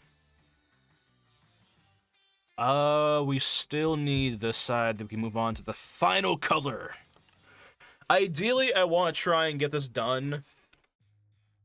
This done by the end of the day, right? I still have to make, the floor, the ceiling, a chair, a lot of stuff. I want a goddamn plant. That's gonna be interesting. Cause, we call it, I had to still put up the cards for the plain cards for it, you know? It is going to be interesting. But yeah.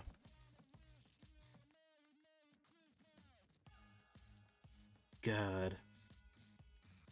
But yeah. So anyway, the animation and whatnot. So we're working on a animated series called Monster Diner Night Shift, alright? It is going to be a comedy satire, 7 episodes long, about 5-10 minutes each. Basically the premise of it is you have a bunch of monsters trying to work customer service jobs at a dead-end diner in a monster-filled world. Monsters come in and cause all types of problems and whatnot, and they gotta deal with it.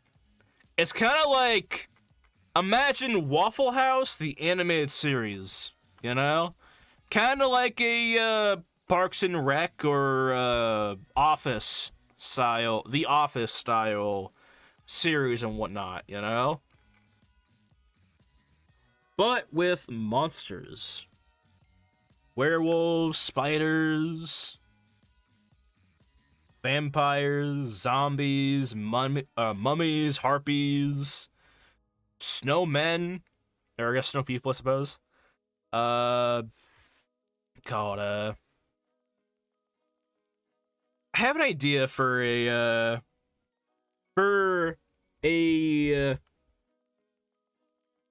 rivalry style part of the series, kind of like Mr. Krabs versus Plankton, you know, that level of stuff. But yeah, it should be interesting, and I can't wait to get down to animating those scenes and not, you know. But before we do that, we need to get the models for everything done. Right now, we have one of our mods that's a part of the stream, working on some sketches for the outfits of the main cast of 3, the diner, and a bunch of other stuff and whatnot. Let me show off some stuff that he made, alright? I want to show it off.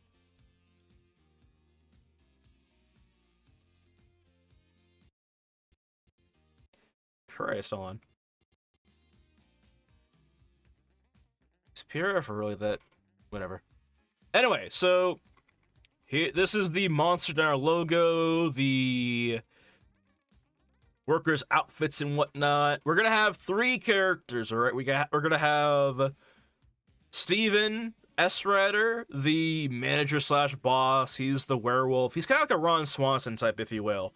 Very stern, no nonsense, speaks in short, concise sentences and whatnot. Then you have Benjamin Butler, the cook. He's a zen, mellow type guy, kind of like a Randy Marsh or a Hyde from that 70s show. Then you have he's a frantic spider working the shift of like 6 people and whatnot. He's also a drug addict, weed and whatnot, you know, classic. Then you have Linda Knightley, the vampire, who is the jaded... She is the cold-hearted, jaded character who is only here to do what she is signed on to do. Nothing else. She has no problem ripping into customers, no problem putting them in their place, and she's probably have a few bodies underneath her fucking sleeve, you know? She has a few bodies as in, like, probably taken out a few customers in the past and whatnot. But basically the whole idea for the diner itself, right, is we're going for a retro 90s style feel and look, you know? With the diner itself kind of being the main set piece, right? Kind of like how in The Office is like the main set piece, right? Or the main set piece. The main setting, right? But, But yeah, most of the series takes place within the diner and whatnot, but the library that I'm working on right here, this is going to be a part of one of the characters' homes, which is where we start the animation, or the series, I suppose. But yeah. As for the character on the side over there, the guy in the corner, that man is... I'm not gonna say what he's for, but he is important to the stream, or to the series. He is important to it.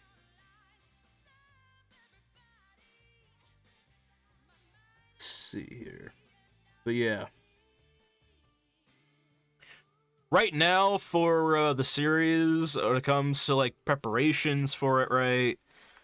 Other than the concept sketches for it, I'm also trying to gather together some voice actors for it, and yeah, voice actors, get the scripts done, and start recording. You know, what I want to do, if I can, I want to kind of go around, like, my neighborhood, like, in real life, and start taking pictures of, like, old style areas, you know? Just so I can get some, like, kind of real life reference, you know? I have a big emphasis on the diner being perfect, because this diner is going to be where most of the series is shot, right? Most of the series is taking place in. So I would love to go to a location and, you know, kind of like look around a little bit, you know, see what is realistically there when it comes to a diner, you know? What's there? What's not there? Who's there? But yeah.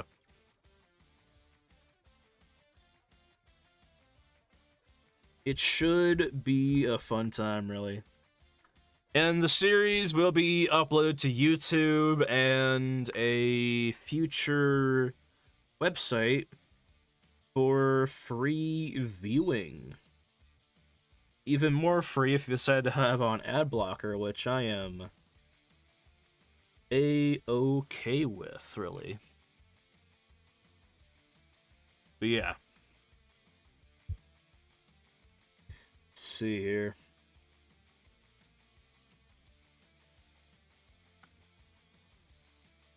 But yeah, that is the premise of the stream and whatnot, you know? Of what we're doing here. And yeah. Let's see here. Once we get down to the hard modeling, right? Hard modeling as in, like, once we get down to, like, we call it creating the diner, the characters, and all that crap, right? It's gonna get more and more intense, I would say, you know? As opposed to,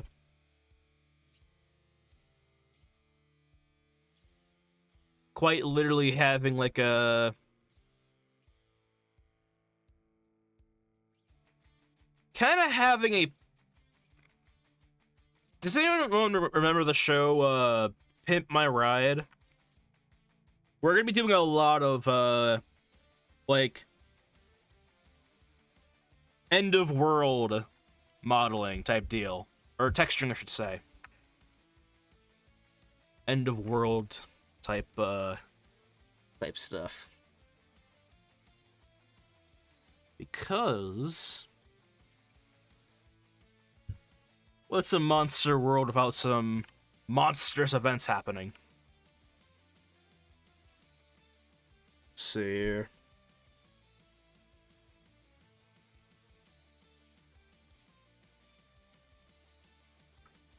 Yeah. Anyway, let's see here. God.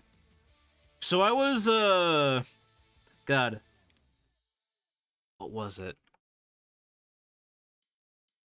I've been recently, getting into... I call it, let's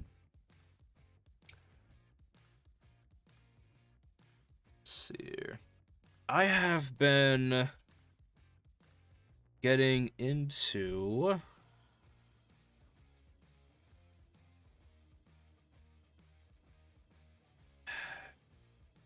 Hold on.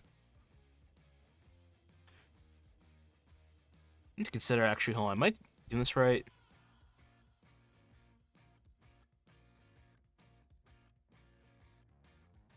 Huh. I don't know. I guess we're gonna have the floor on the bottom, I suppose. Yeah, we're gonna have to have it on the bottom. Whatever. I'm thinking, like, am I putting the lines here for no reason? Because I don't want to, like, work on this part right here, and the floor is just not gonna be there, you know? I think it'll be fine.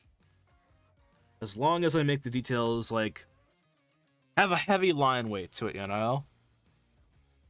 But yeah.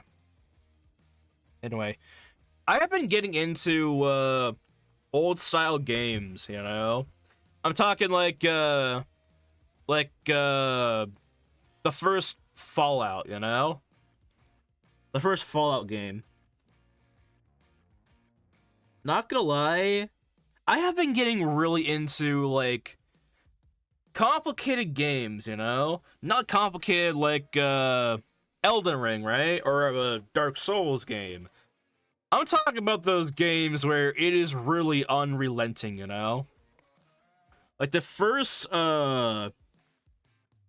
Fallout game is so... It's so brutal, alright? It's turn-based, and... God.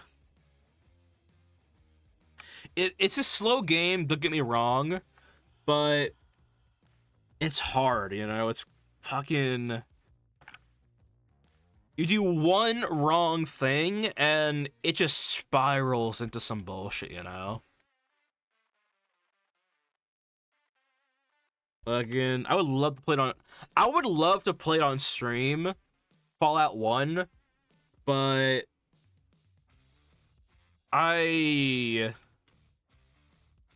It's too slow of a game, I feel like.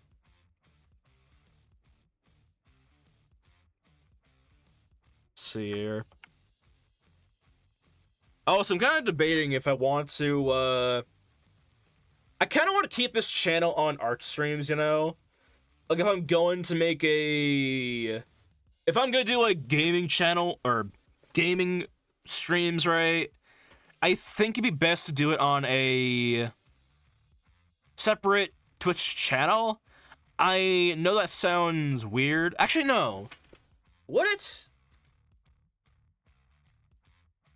No. It'd be fine. I have to think about what type of content I show, because, like, the algorithm for Twitch and whatnot, I'm thinking about algorithm like YouTube, when Twitch isn't really all about that, you know? On Twitch, the algorithm is just, oh, you have, like, 5 views? You're going up halfway up the list on the recommended category, you know? It's basically what it is. It's just like, you know. We call it. But yeah. I don't know. Recently, I have been looking into my YouTube stats, right?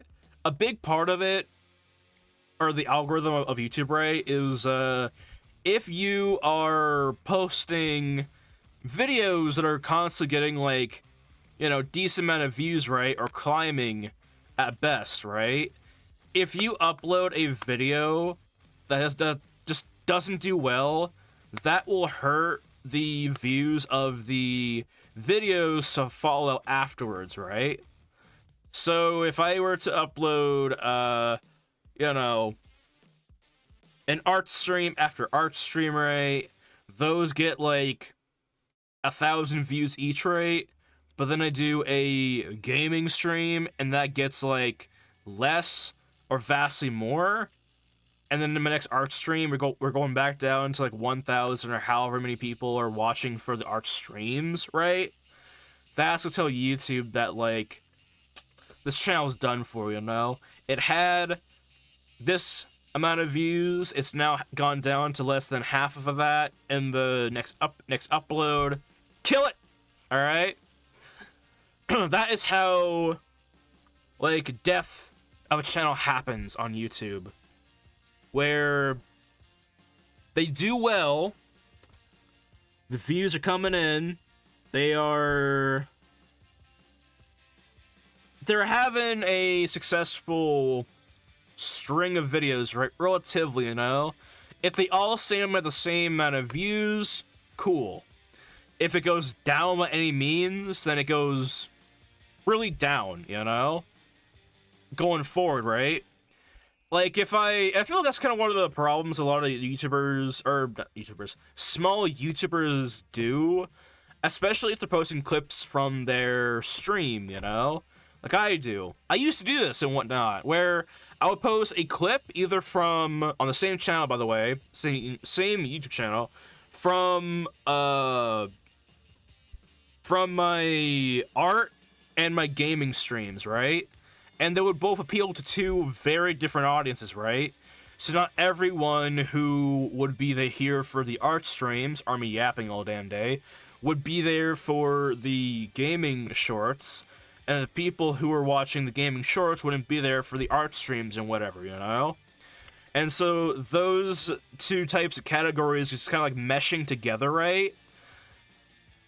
When it comes to like numbers on YouTube, it was like a constant jagged chart of like, this man's getting decent amount of views, then low views, decent amount of views, then low views. It was just a constant zigzag with nothing ever going higher, you know? So I realized on my old channel, it was like, you fucked up, son. You fucked up.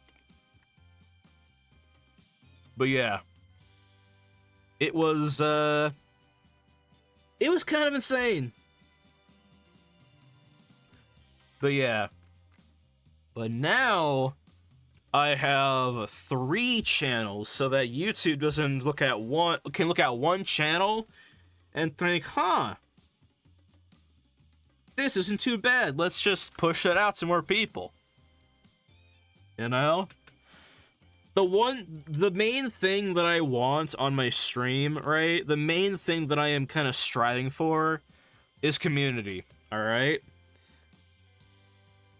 Just straight up community.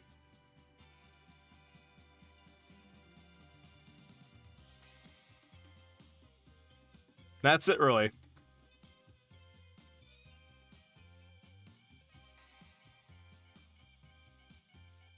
Mikata. That is all there is to it. Mikata.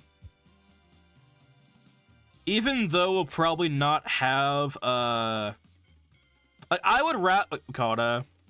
I would rather have this channel stay completely ad-free, honestly. Which is a big possibility. Okay, like once upon a time, right, we had affiliation, of course, right? But after turning it off, right, I kind of feel like it's better now. Like, there's less I feel less tension, you know? Whenever I had ads on, I felt like I had to try and be SpongeBob, you know?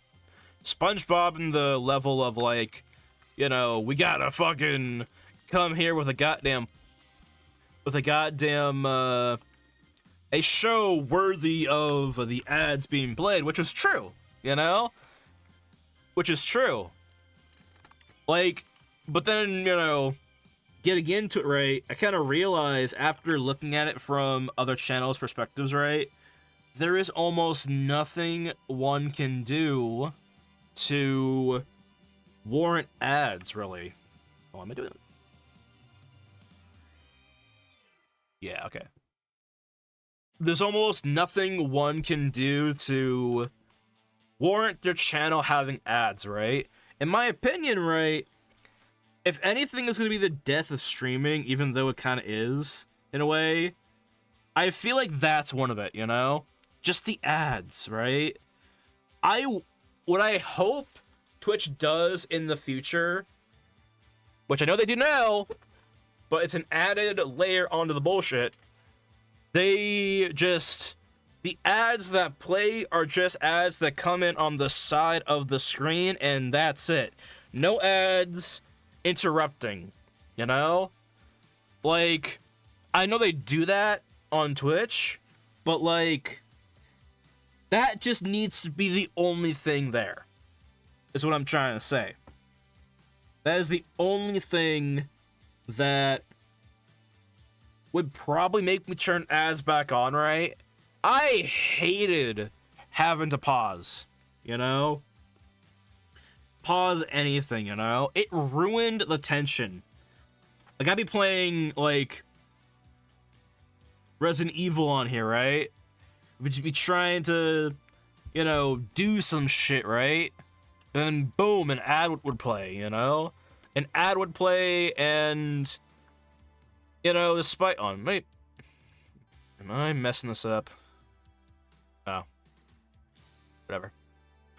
An ad would play, right? And it's like... I feel like... God.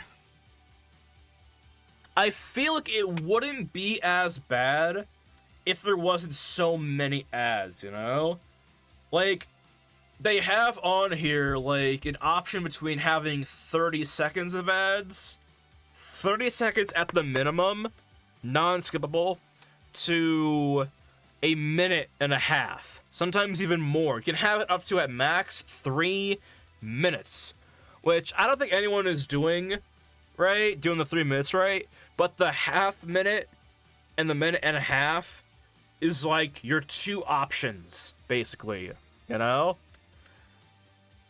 It's so bad. Hold on. No. Sorry about that. Someone tried to send off a scammy link, I think, and deny it. Denied. But yeah. Kicked to the Shadow Realm. But yeah. That's what I think about ads, honestly, on Twitch. Like, it's asinine, really, you know? It's like, like, God. If I had to choose, right? If I had an affiliation and I got to choose exactly what kind of ad service I would have on this channel, right? The ads would only show up at the... It would be every hour, and it would be maybe like a 10-second ad, you know? That's it. Like, Twitch has to make their money somewhere, right? And I get that. But, like, what they recently did on the channel, or on the platform, right? They made it easier for people to get affiliation. So now way more channels will probably have ads than before, making them money. Not a lot of money per channel, but as they all get their affiliation, it will tally up, right?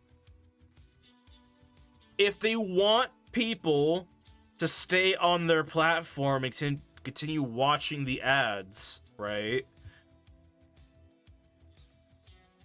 The fucking solution, even though there will still be people who want to click off because they don't want to watch an ad in general, which is whatever.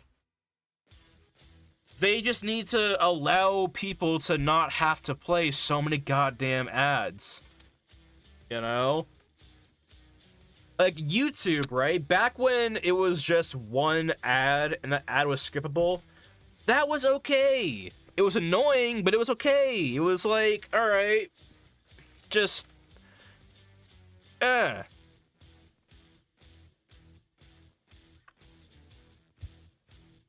don't know. To me, it was so trash. Affiliation, alright? I hated it so bad.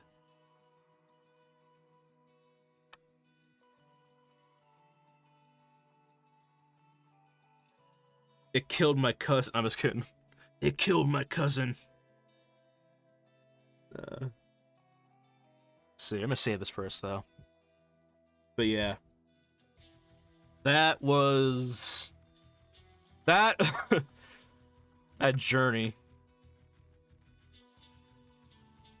So I remember too, right? We worked our beforehand though, we worked our ass off to get affiliation, right? You know, like back then, right? So the way they changed it up, right? How you get affiliation is they made it from you needing to get 50 followers, stream 8 times in a month. I think have a certain, I think it was like 7 streams. What was it? Let's see here. Basically, hold on. Basically what they did, right, is they halved the entire process, right? It was you needed 50 followers, you needed to stream 8 times in a month, you had to stream for X amount of hours, I think it was like 12 or so. And then you had to get an average of 3 viewers over the course of 30 days. They changed it, so now it's half that. You had to stream, I think, 8 hours or so. You have to have at least 4 streams, 25 followers. They have to manage an average of 3 viewers over the course of a week, which is far easier. Great, whatever. That's not gonna improve your channel. Just in general, you know? That's not gonna do it. People don't care. People do not care enough about emotes, channel point rewards, or any of that bullshit to sit through ads, right? Especially new people coming in. If you want to grow your channel, you don't just slap Terry Crews in their face, you know?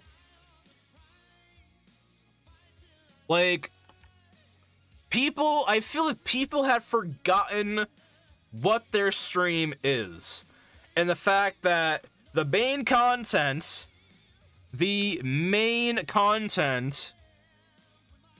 and yourself, that's the main content, alright? What you're doing is the main content, and you're the main content. Everything on the side is just side content, you know? The channel point rewards, the fancy gimmicks, the layout of the stream, you know, all this shit. And to kind of like put a example on that, right? How many streamers, successful streamers, don't even use a layout, right? It's just their face, their chat, and maybe like some context of what's happening on stream. Or it's just whatever the hell the content topic is, right? None of this goddamn, fancy bubbles and all that crap, right? Although in some cases it does help, right? If it's all supposed to kind of like create a relaxing space, right? And sure, everything matters, right? the secondary content and the main content kind of fuse together as one in a way. But if you're not doing that, you are the primary content, just like what you're currently doing or what the topic of the stream is. Everything else is side. All right, it's like, what do you call it? When you watch a episode of SpongeBob, you know, Patrick is a side character. He's obnoxious, but he's not worth a main character, you know? Or not main character. He's not worth a main focus, right? He's a side piece, you know? Which is why, and I think people can agree, his TV show did not pan out. Or his spin-off series did not pan out, you know? Patrick is a good fucking side character, not meant to be a main character. Your channel point rewards, your emotes, your all that crap, right, as a side piece. I don't care what anyone tells me. Like, that is a side piece. You can't rely on it, you know? You can have it, and it can create some fun moments, but if that's all you're relying on to, you know, make your goddamn ads worth having, then I'm sorry, it's just probably not gonna work out. You know? The main content and the goddamn side content, they can correlate, but the main content, you and what you're doing, it needs to be the uplifting part. And if that part isn't worth ads, then you shouldn't have them. That's my hot take on affiliation, at the very least, you know?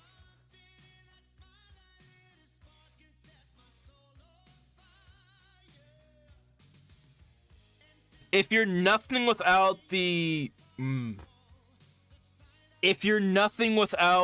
affiliation, then you shouldn't have it.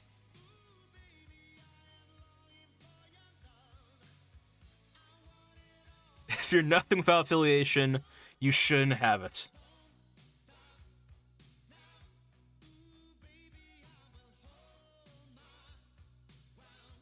Just saying.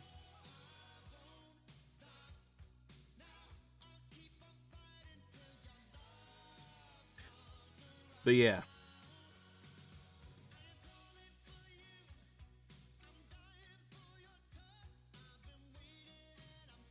Jeff Bezos can go kick rocks, alright? Number one from Kids Next Door can just go take those pennies back. I guess. God. And I get it too, you know? It's money, whatever.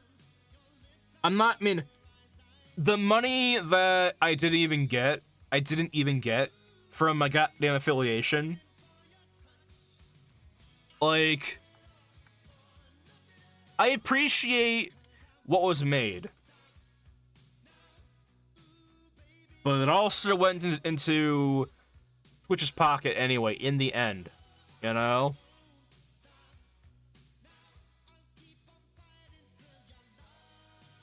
It all went back into their pockets in the end anyway.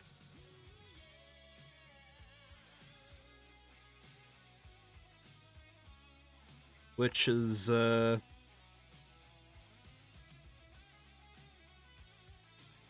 of sad, really. Like, the way affiliation or the ads work or revenue works on Twitch, right, is like you had to meet a threshold of $50, right? Which doesn't sound like a whole lot, right? It doesn't sound too hard to manage, right?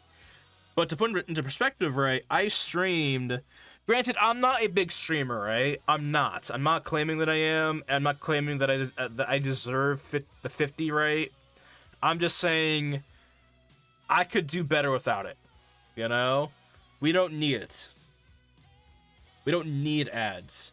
But in order for that payment to come in, I would have had to generate $50 worth of content on this platform, and over the course of 10 months, it was just streaming for 10 months with an average of 3 viewers was basically $30. 31 to 34 bucks. I'm not mad at the number. I'm mad that like the payoff isn't even worth it, you know?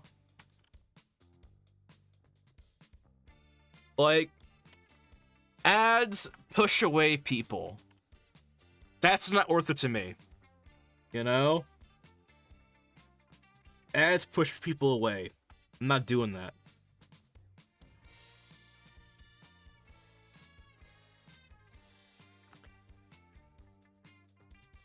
It is a bad strategy, you know?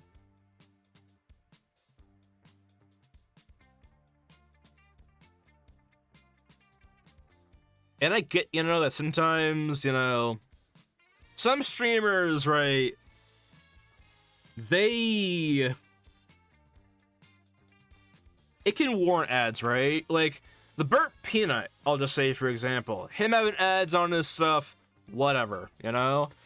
The dude literally has a backing of people probably helping him make his content, right? He needs to pay them. He needs to do something with that, you know?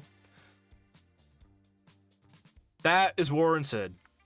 This here, what I'm doing, like, I don't know.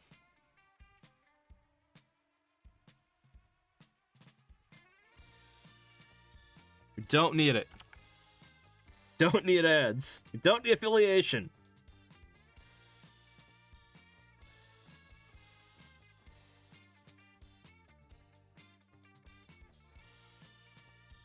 We certainly don't need partnership either. Or partner.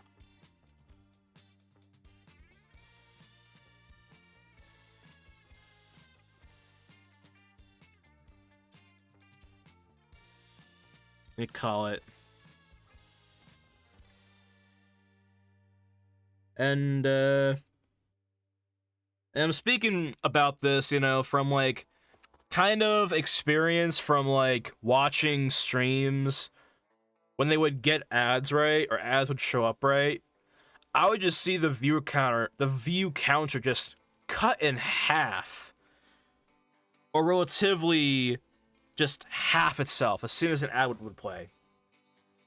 And even after the ad, the fucking views wouldn't go back to normal, you know? It wouldn't go back to close to where it was. I'm like, you just lost so many people who probably would have liked to watch your stream. Probably would have liked to be a part of the community.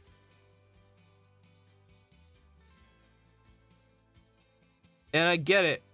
They got bills to pay.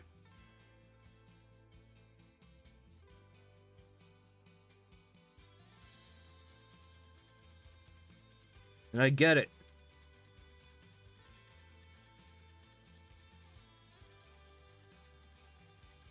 But I just don't think for my channel it's worth it.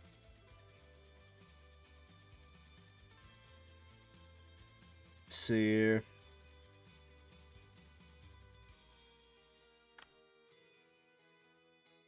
It's also a big thing too on we call it. I feel like when it comes to channels on the rise of getting affiliation, you know, it's like considering that just affiliation isn't nothing.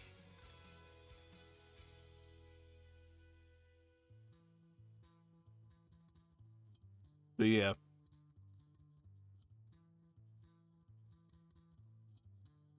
I don't know. That's my that is my rant on that. But yeah. God though. Oh yeah. Fucking Silent Hill Requiem. I haven't played it. I have been trying to avoid going on YouTube and all that stuff for to like accidentally stumble upon like a spoiler, right? I have already been spoiled on a lot on the game. God.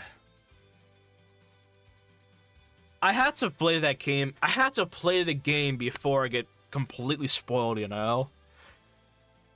I have to. I feel like I want to do it on stream. But I feel like we're back. I feel like for the nature of this stream or this channel, right?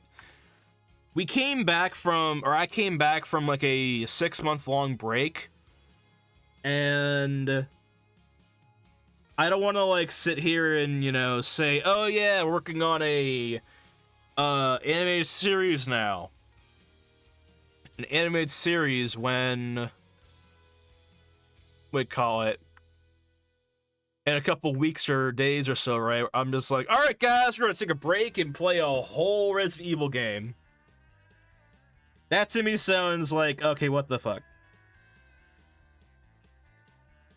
That's like Pirate Software going on his stream, right, saying they're working on Heartbound, but then he goes off and plays Hytale or something, you know? Which, free world, alright, it's a free world, he can do whatever the hell he wants, I don't mind, I don't give a shit. But it's like, if you're gonna say you're doing something right, or there's a plan, right, to do something that's kind of the whole status of your stream, I feel like it's kind of like an obligation to like to do that thing. Just saying, you know, it would be a good idea. But yeah, I don't know if I get enough people, you know, wanting to watch or experience Resident Evil Requiem, I will play it, but I'm not gonna play it out of my own free will. All right, I'm gonna play it to if people want to see it.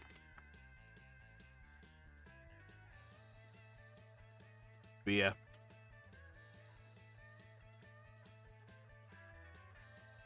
See here though. Do we need those lines there? I'm gonna say we do. Alright, so let's add some fill lines here. Alright.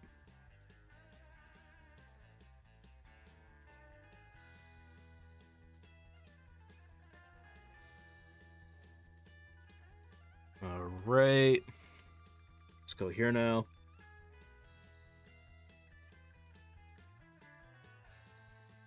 God, though. I've been trying to, like, on my break, right, try to, like, fix my, my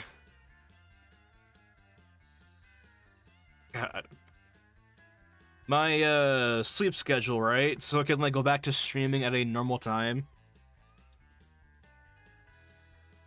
At a normal, reasonable hour.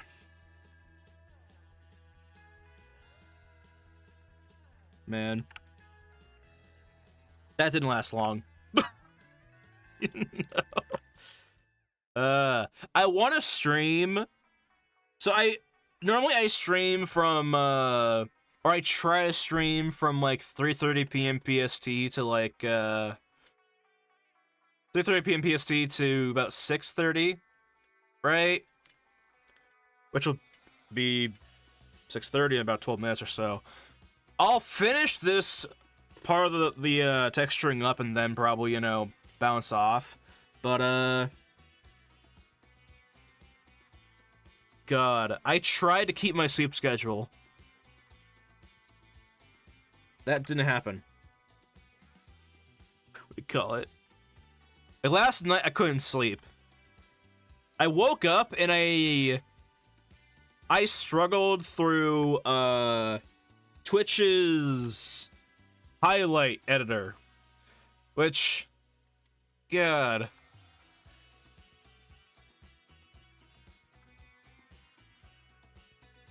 I was highlighting clips.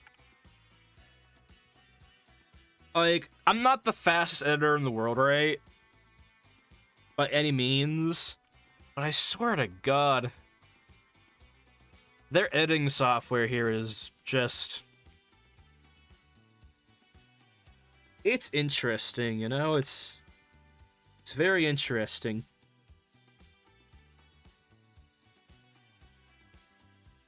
Let's see here. But yeah.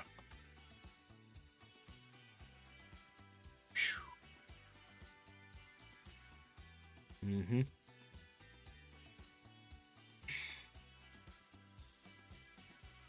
Yeah. God.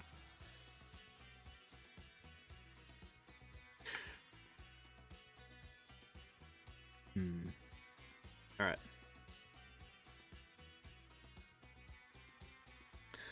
The way I'm, like, setting up these lines here, right? It's mostly to kind of depict, a... from distance level... like... check, I guess. Like, the reason why I'm not having these lines here be... Oh, let me show, actually. Have the lines being, like, so close to the ends, right? Is because I feel like that takes away... That adds too much to the ends, you know? Also, it'd be hard to notice from a distance, right? Like... They call it, just glancing at this, right? The detail down here, right? Down here, it looks, it fits the vibe around the whole wall, right? Over here, where we just added those corner pieces, right? It just, hold on.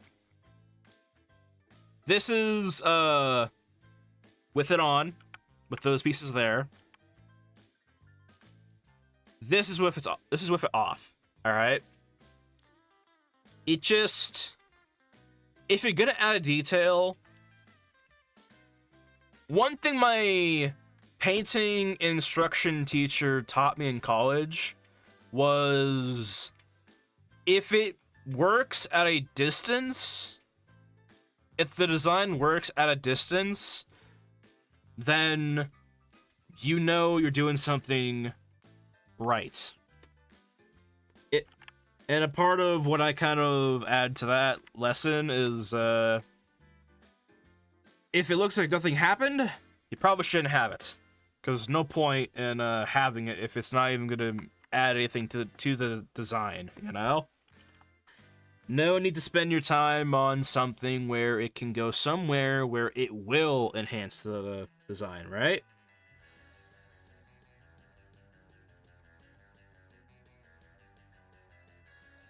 See here.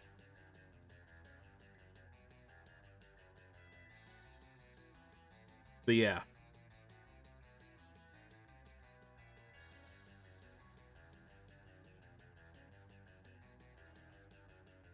Let me do the rest of these real quickly.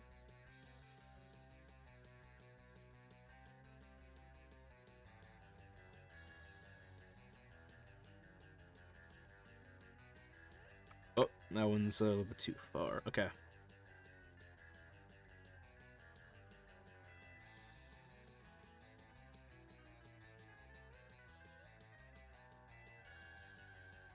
All right. It's kind of like the design feel you get on Legos, you know? Just the stamped on faces, right?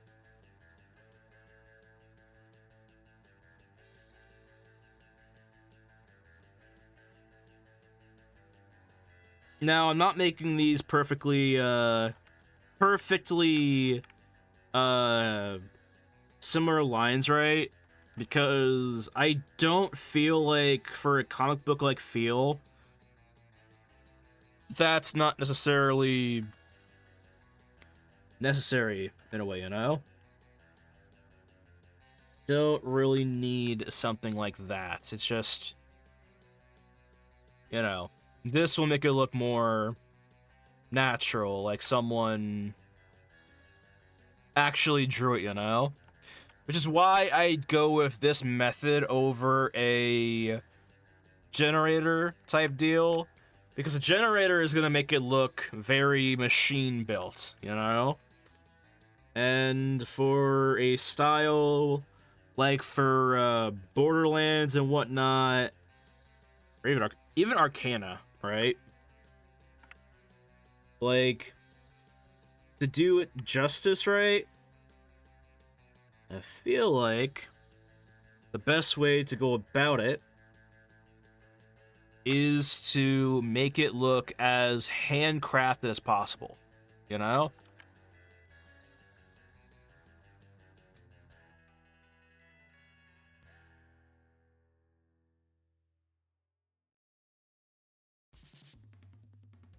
It also helps it make it look less... It helps it look less... What's the term? Uncanny, you know? But yeah.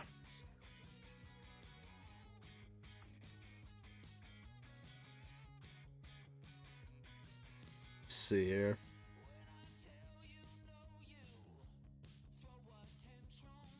Let's go. But yeah.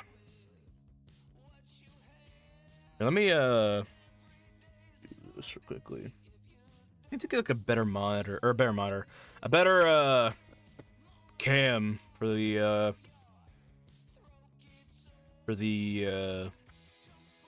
POV.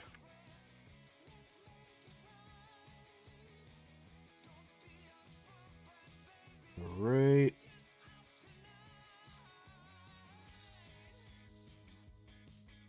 All right. Go with this. It feels like something's like missing there on this side, so I'm gonna get rid of this.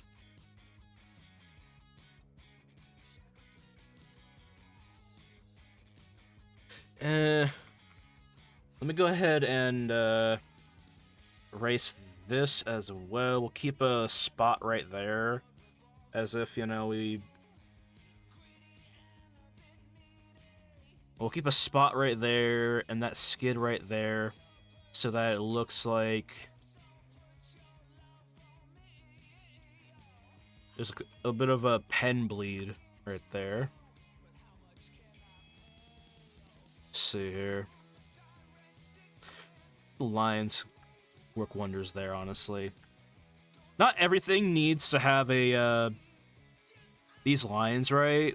But anything I can do to make this look like it's more comic.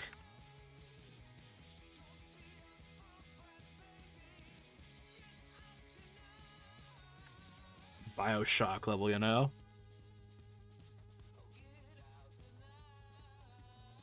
God, I miss BioShock.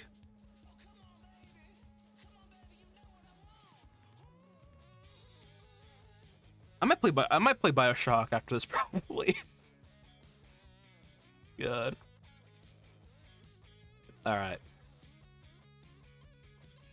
Is there anything else tied to this, layer? Just that.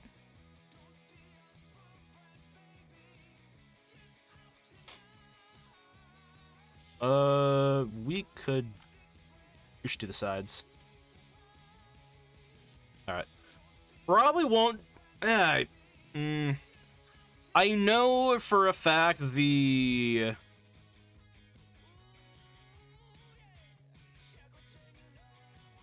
I could do it.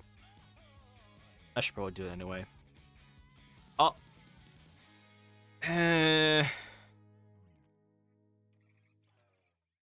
I'll modify the top parts. I was thinking maybe not, but I think a part of me should. Let's see.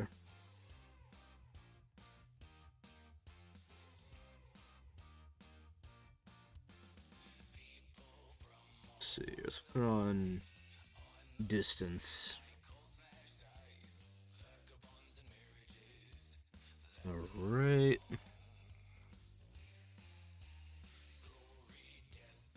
All right.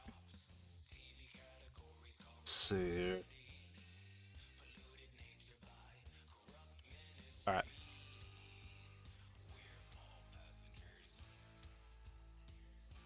Let's go for. Oops. That. All right.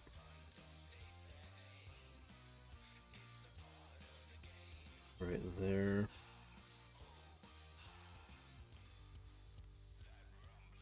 Oh, that's not. Yeah. That works.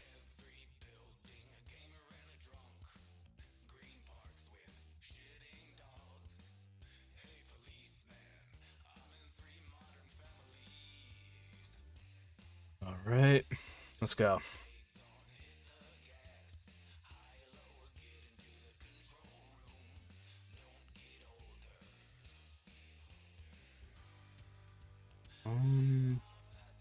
Yeah, let's do that. All right. I think. Yeah. I know it's like 6:30, and I have said that we'll shut this show down, but I'm not gonna shut down before I finish at least this. So I finished at least this, alright? That will finish the rest of this side of the wall. Then we'll just do this side of the remaining next stream. Which would be kinda cool, you know? Cool.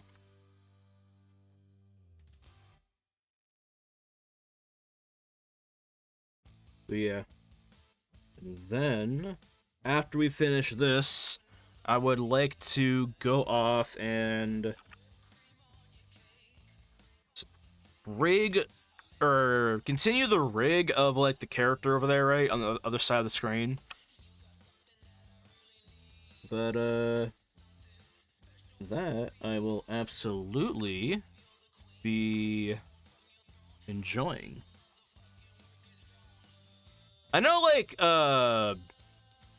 rigging is, like, one of those who don't know, rigging is one of those goddamn, parts in modeling, or just 3D stuff, right? That a lot of people just dread, right? It's like, it goes UV wrapping, rigging, and skin weighting.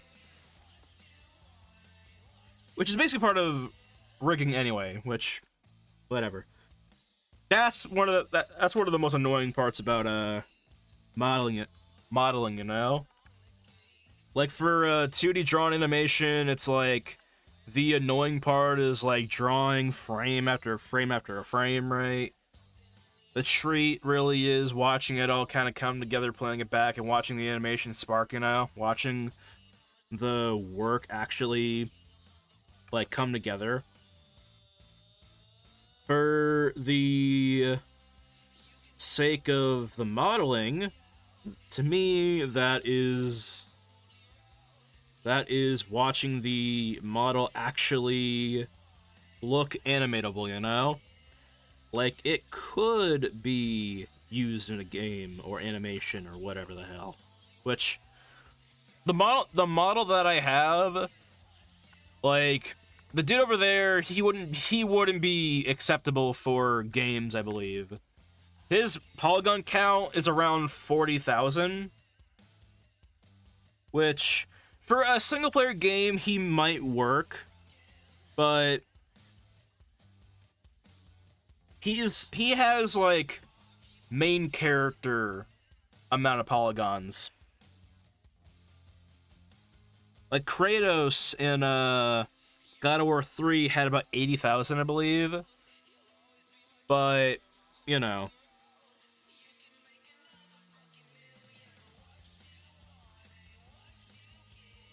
for him, all you see is like the back of his head and sometimes him and the cutscenes, right? I don't know. Polygon count does really determine based on or polygon budget, I should say. It really does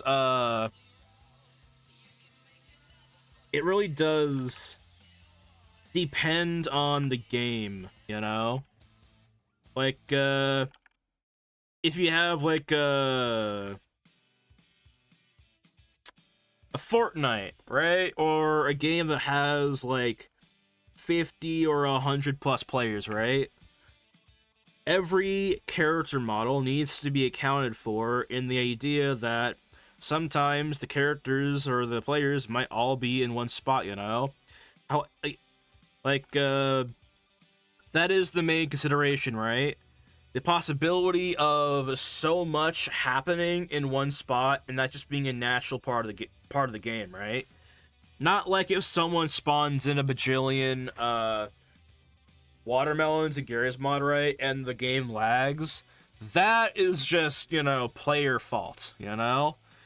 If it lags just from there being a reasonable amount of watermelons in the scene, then or just the adequate amount of players that can play the game at the same time, right? Or in one match, that is on the game, all right?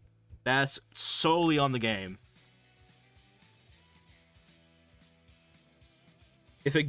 And how you consider that is by or consider how many polygons you have for a budget.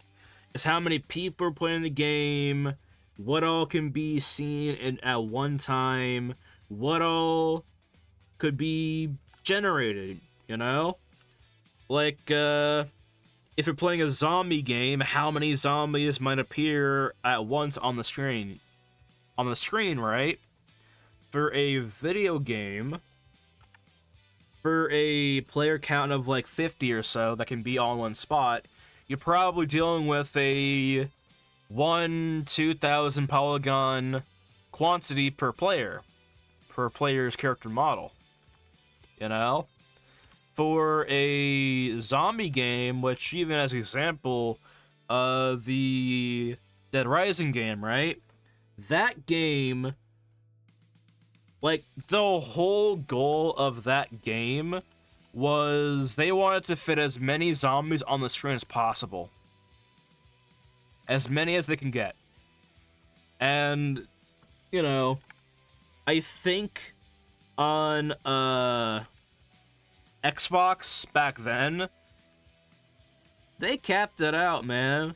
They had like a good couple thousand, right? Now, granted, you know, coding and whatnot, the development section of the game, that's a big part of why that was possible, right? But the other end was the models themselves, right?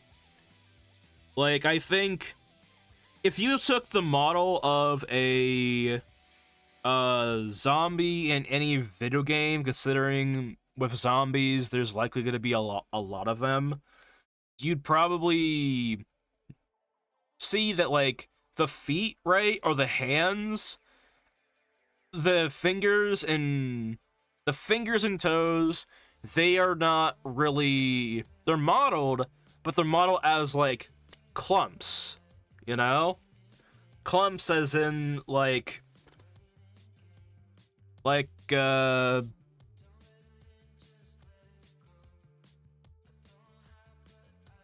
that, you know? Like that, where the fingers are just kind of in this box, you know? Right?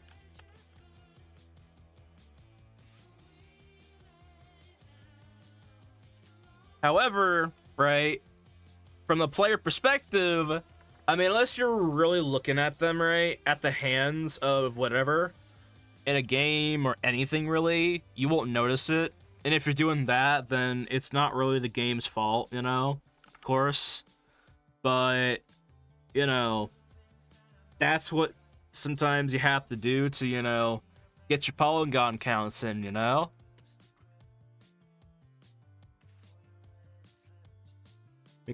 Dead Rising is such an insane game, or like star game to kind of like point as an example, honestly. It's like the way hardware was at the time, like everyone had to get creative really, and everyone did really, you know? Like I found out last stream that the creator of Five Nights at Freddy's, I mean, it's obvious when you play the game. I haven't played the game before, so it was news to me yesterday. But basically, he animated the visuals you see in the game, and so he animated them. So basically, what you're doing really is interacting with a MP4 file, pretty much, and the benefits of that is that it doesn't matter how many polygons you have, it's a goddamn MP4 file, you know? You could theoretically have as much insane stuff in that game as you want, right? The only downside, right, is like, you know, less interactability when it comes to the game, right? Like, if y'all ever play those old computer, like, I Spy games, right? They do the same thing, where they render out an image, and they have layered items that you're supposed to find on top of that layer that can be interacted with, right? Because if you notice, right, in those games, like, when you click on something, right, something activates anyway, right? And we all know that MP4 files can't do that, right? You can't do that. Like,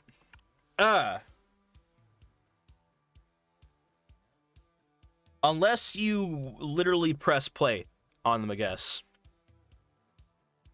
But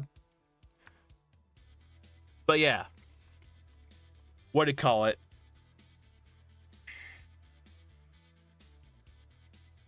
I don't know. To me, like,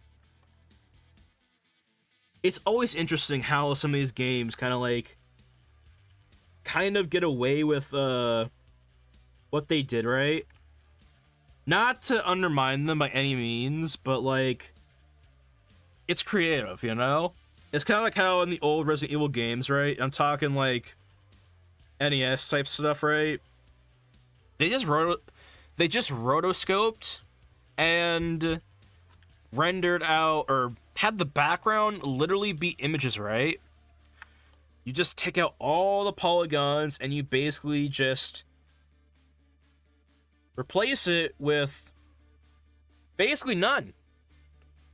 Or at the very minimum, like, and I'm not even joking or exaggerating on this, right? Like, bare minimum, they probably have like 12 polygons per room.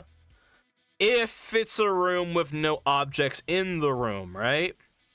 Of course, there's interactables and whatnot that if they move, they're gonna have to have their own model to them, right?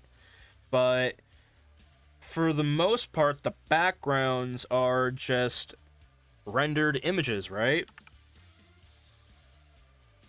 Rendered things.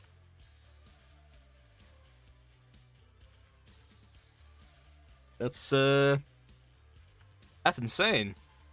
But learning that Five Nights was just like that, It made sense, really. It did. Like, what do you call it? And at first, I thought it was cheap, but then I looked into it and I thought, holy shit, this is actually genius. It's actually genius. I feel like when someone looks at a model and they see a bajillion polygons on it, right? I feel like if you don't know, unless the full context of what that model is going to be used for is presented, then I feel like it's up to the artist to explain it, you know? It's like what the creator of Five Nights did was perfectly justified, okay? He wanted the best quality for the animation, he didn't want to... He wanted the best quality for the visuals and whatnot. I'm pretty sure, right? We all do. And nothing gets better quality than going down that route of just making everything a solid animation or just a rendered image, right? And in doing so, not only does that cut the goddamn, it cuts down on how much power you need to run the game, it cuts down on the game engine, it cuts down on everything. It basically makes the game the most optimized you could possibly have, because all it is just a bunch of images, right? Anyone, even a toaster, can probably play a few animations or a few videos and, you know, a few images and, what do you call it? Animations and sprites, you know? It's like, it's on par with Doom. Like, Doom was all just images, right? It was all just images. It was the same route, I feel. And that to me is kind of insane, alright? That's like,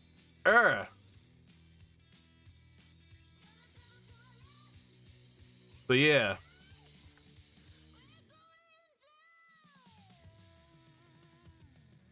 That to me was so fucking cool to like witness, you know? But a good example and a bad example, just to kind of put it in there, right?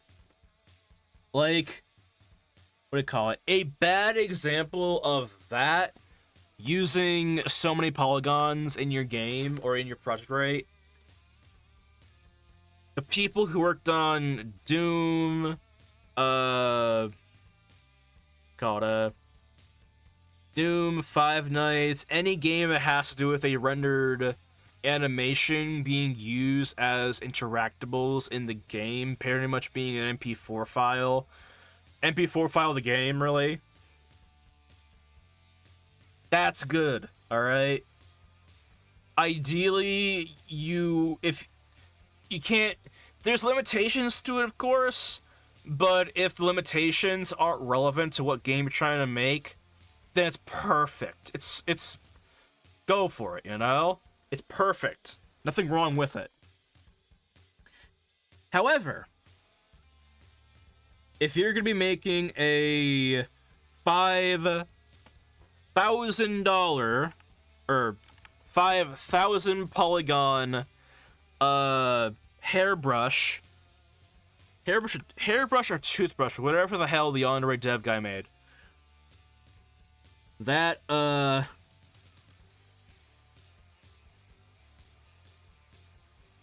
that's not good.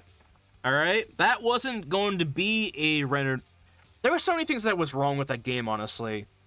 Like, that's just, like, the tip of the iceberg. I mean, counting, of course, but not to mention the crimes the guy has committed, right? But I'm more or less talking about the quality of the game, right? Especially with the 3D aspect, right? Like, I know the coding was kind of shit, you know?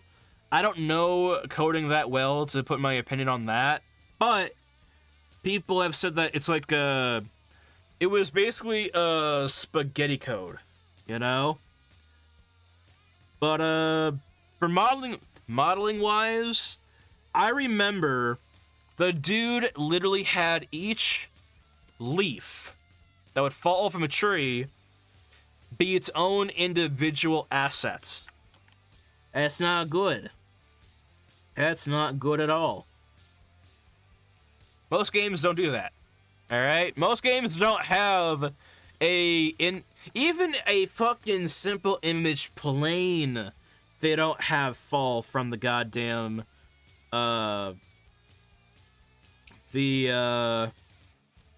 trees and whatnot, you know? It was like one image plane per leaf.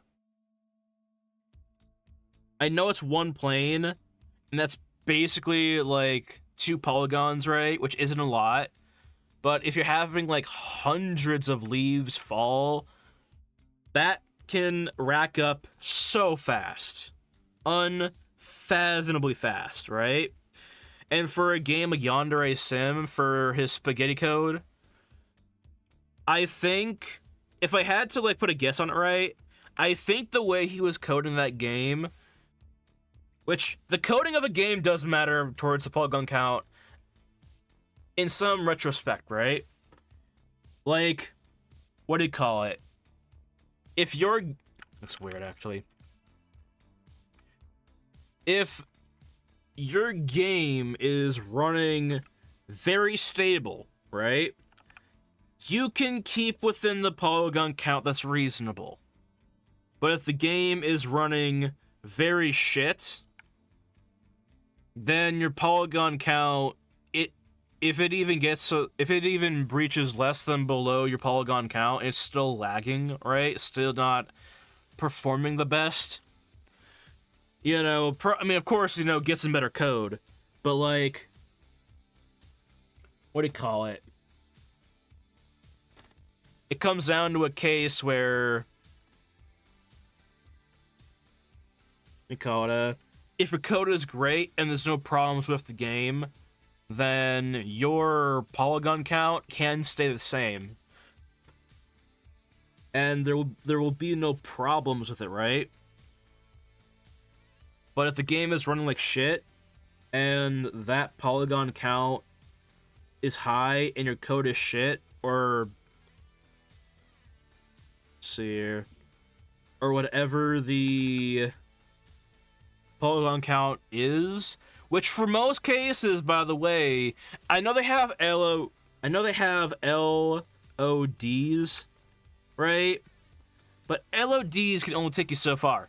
LODs is limit of distance.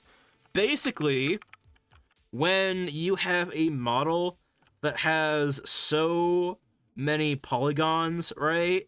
Based on the distance that you are from that model will lose about half of its polygons in detail until it essentially is gone, right? Let's say this is the amount of polygons your game or your level has for a budget, right? Let's say it's like 30k per room, right? Or level. If your game is lagging and the code is shit at the prominent amount of polygons per level design, and you need to fucking downgrade, then it's not gonna matter what the hell you do. Your game is gonna lag, you know? Like, God. Basically, I mean, like,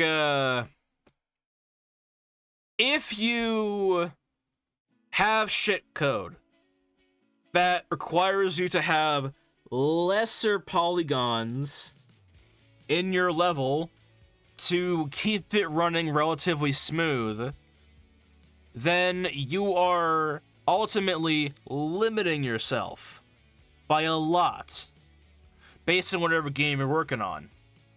But a lot of times, people don't do that. They're gonna keep to whatever the hell polygon count that they have for their scene, right? If they even have a polygon count budget for their scene.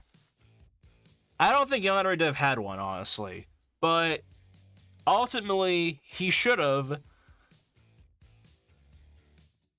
God. I don't know. Ultimately, though, in the end, though, bad code is bad code. It's going to ruin your game.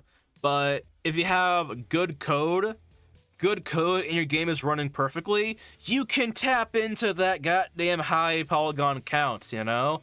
That high polygon count, use your LODs, and be fine. You can be fine with it. A lot of games have that. Fucking GTA 5 has that. Spider-Man has that. Any game that has to do with an open world aspect, it has that feature. It has that goddamn function, right? Like when you're high up on a goddamn building somewhere, right? Yeah, right? And you look down at a car, that car will likely either be a box, low poly, or you'll be so low to the ground that you'll see the whole car in its perfect polygon form, right?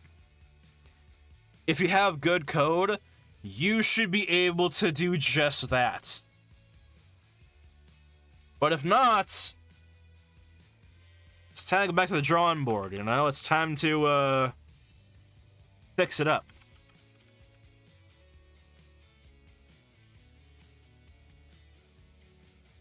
Basically what I'm trying to say is, bad code,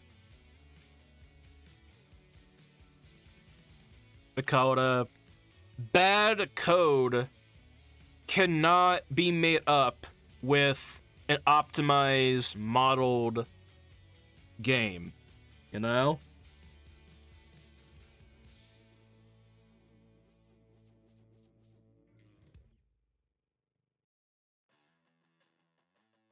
Anyway,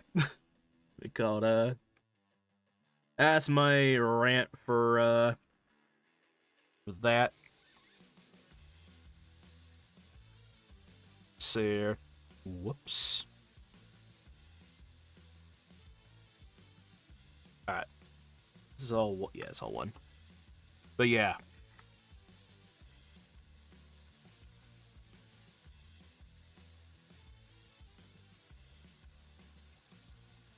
That's one of the examples too, you know? Like, Let me, go ahead and increase that size and keep on going. Alright.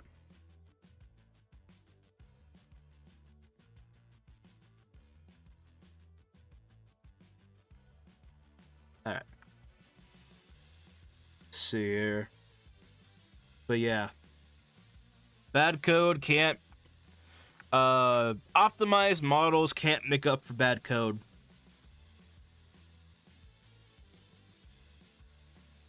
You know?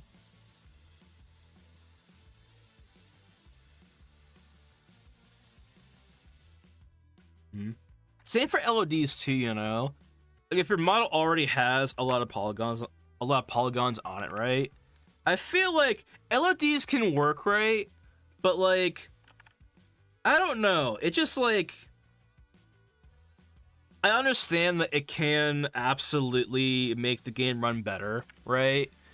But like, if you need more LODs to make a model,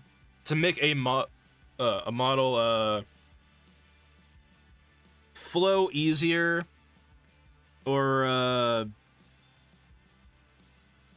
to make a model or a game run smoothly based on how far the character is, or I guess the player's camera is away from the object or whatever the hell, right? That's gonna be bad. Imagine we have a forest, right? We have a bunch of trees, right? Have a bunch of rocks and whatnot, right? uh, in a car, all right?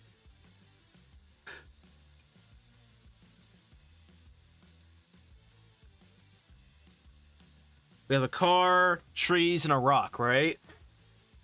If the car has a lot of polygons on it, right? Let's say the car has, let's say the car has 16,000 polygons. The rock has, let's say, 500, all right? And the trees each have like,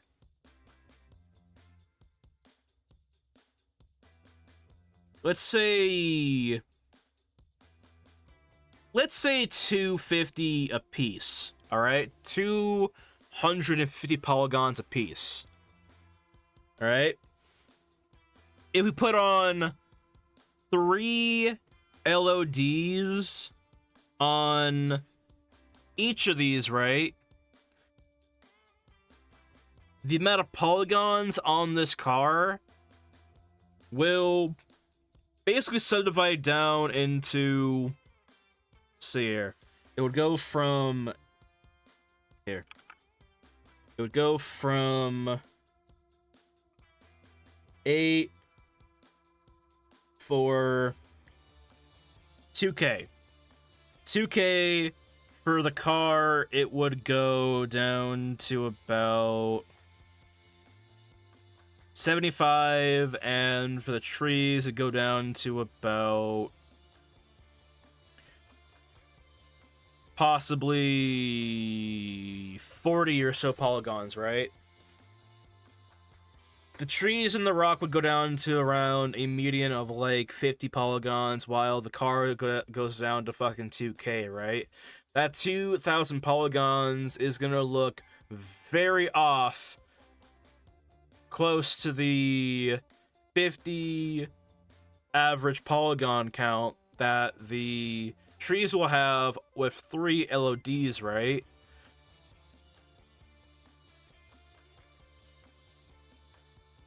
If you have it like this, your scene will look off, right? You're gonna have some pieces looking low quality or have low poly, some pieces have high poly, you know? It'd be like putting a Half-Life 1 asset into a Half-Life 2 game, right?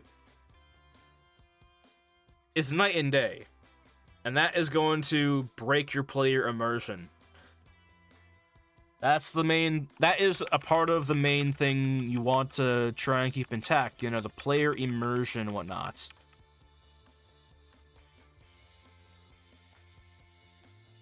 But yeah.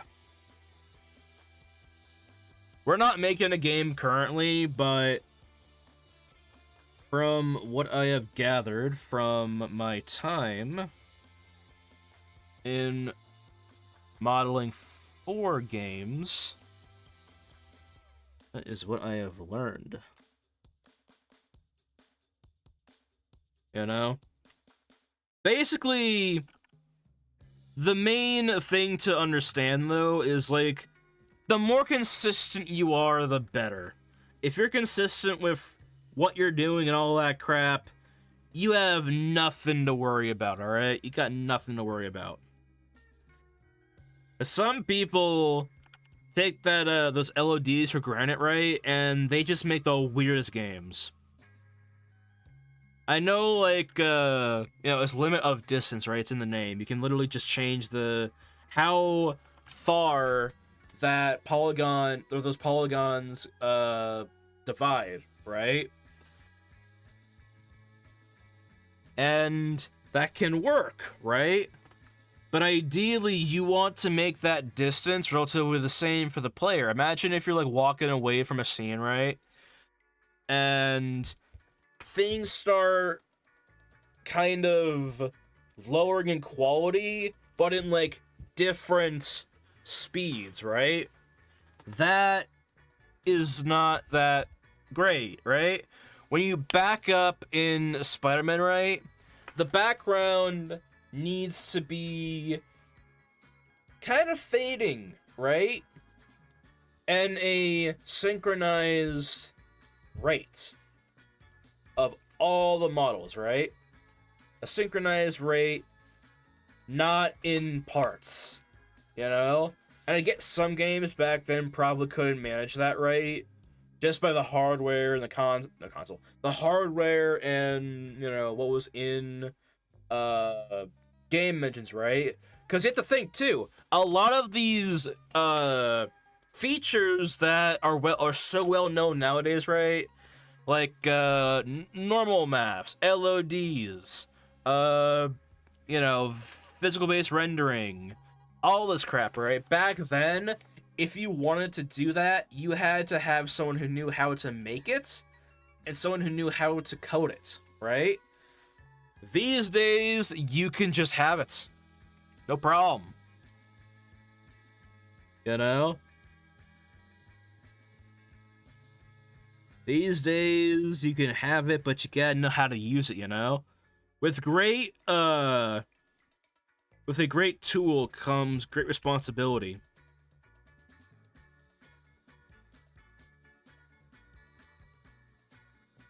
But yeah.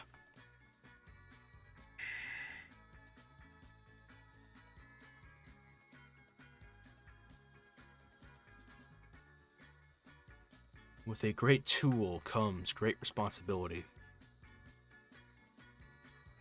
I don't know. A lot of things, everything can be abused, you know?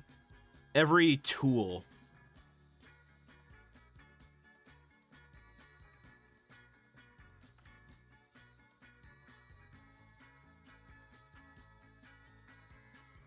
Every tool can be used incorrectly.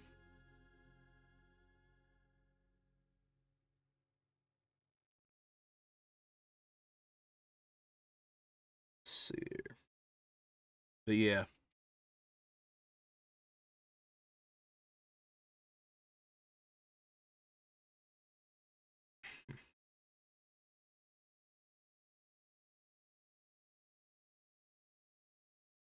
Let's see here. All right.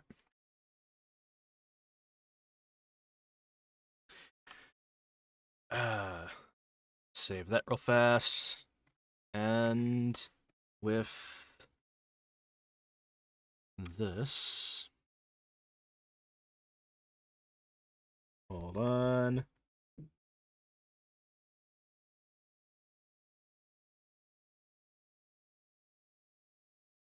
We are.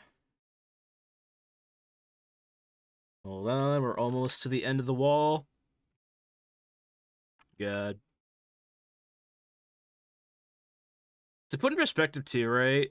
Like the reason there's a whole reason why I'm having this animation take place like literally like in a diner, right? Or on a diner property.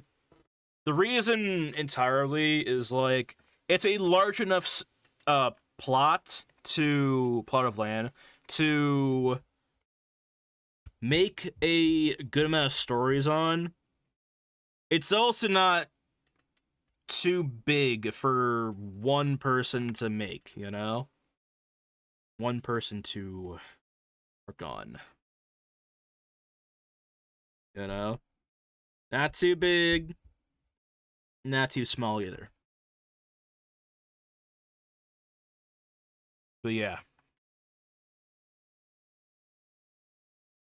Let's see here. I almost want to see what this thing looks like now with PBR.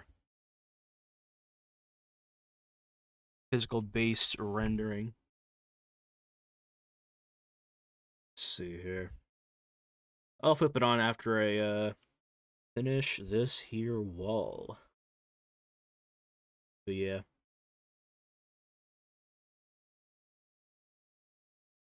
Hold on. Alright.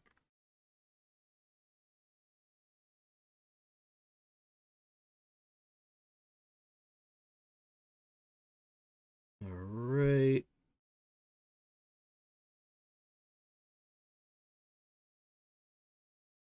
All right, cool.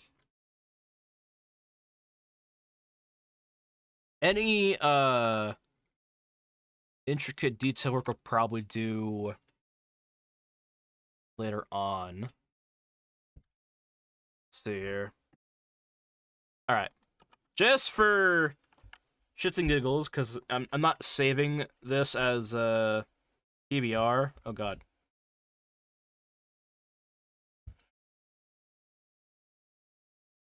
Well, hold on. Let's see here. I'm curious just to see what it looks like without what it looks like, you know. I mean, it doesn't look bad. It kind of looks like what season 3 or the of what like The Walking Dead season 3 looked like in Telltale. I don't like it. This looks weird to me. It's plastic and whatnot, but which makes sense because it's PBR. All right.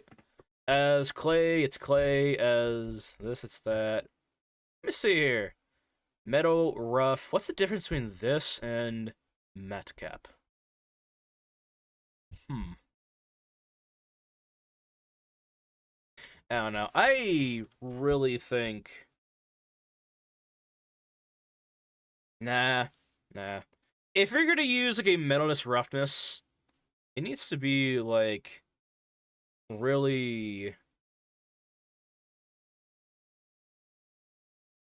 warranted. PBR paints, coated. Let's see. Simple. Ooh. That's kind of Wolf Among Us. Wolf Among Us, whatnot. We're not using this, probably. Or maybe. God. Yeah, I wouldn't mind. If this season does go, uh, panning out well, I would not mind making a other series or maybe a little mini series with, this kind of art style. This actually looks kind of cool. Huh. This is probably the shader we're actually gonna be doing, right? The cell shade and whatnot. Uh, not that. Um, but that looks kind of cool. God, there's so many shaders to like try out. Uh, I can only pick one though. God, I mean, I could pick both. I could.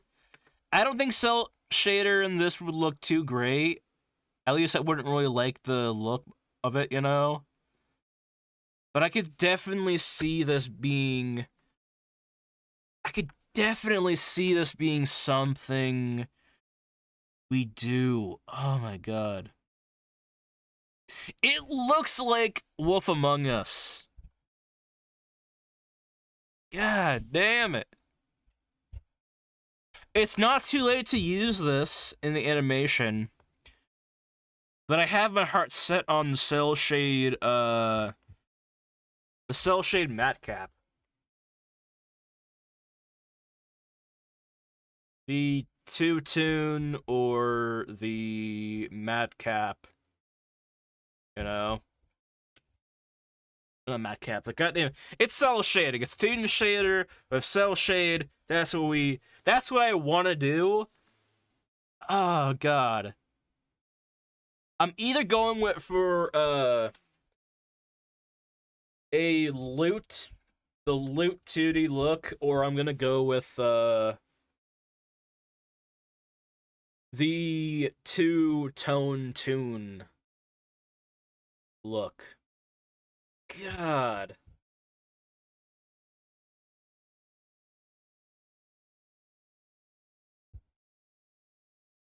Oh, let me play around with the simple Yes.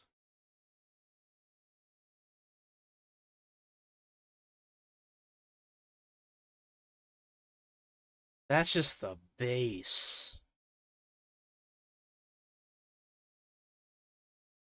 Oh my god. Okay. I might have some fun with this one. I knew this existed, right? But like big part of me is like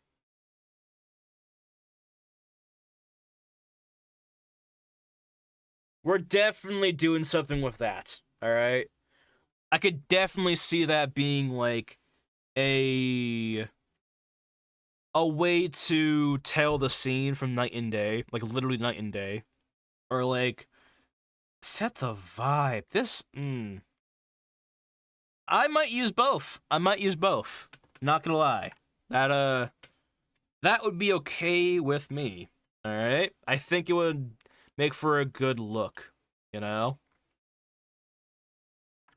Not bad. I'm going to save it first though. Not bad at all. Huh. All right. I like it. All right. Well, it is 7. Went up for about a couple hours longer, or about an hour longer than I thought, or I would. Or that I thought whatever. Anyway, thank you all for watching. Thank you all for following and people who follow in the future. Uh, yeah, no, fuck affiliation. We're not getting that back. Uh, we'll be back on Friday to Sunday next week, 3:30 p.m. PST to 6:30 p.m. PST plus. I will be trying to upload this VOD to YouTube, and I will be trying to upload a short every day on the 3D Sandwich Ultra channel. I'll have that link somewhere. I have a link down below in the About Me section. I will see you all next week.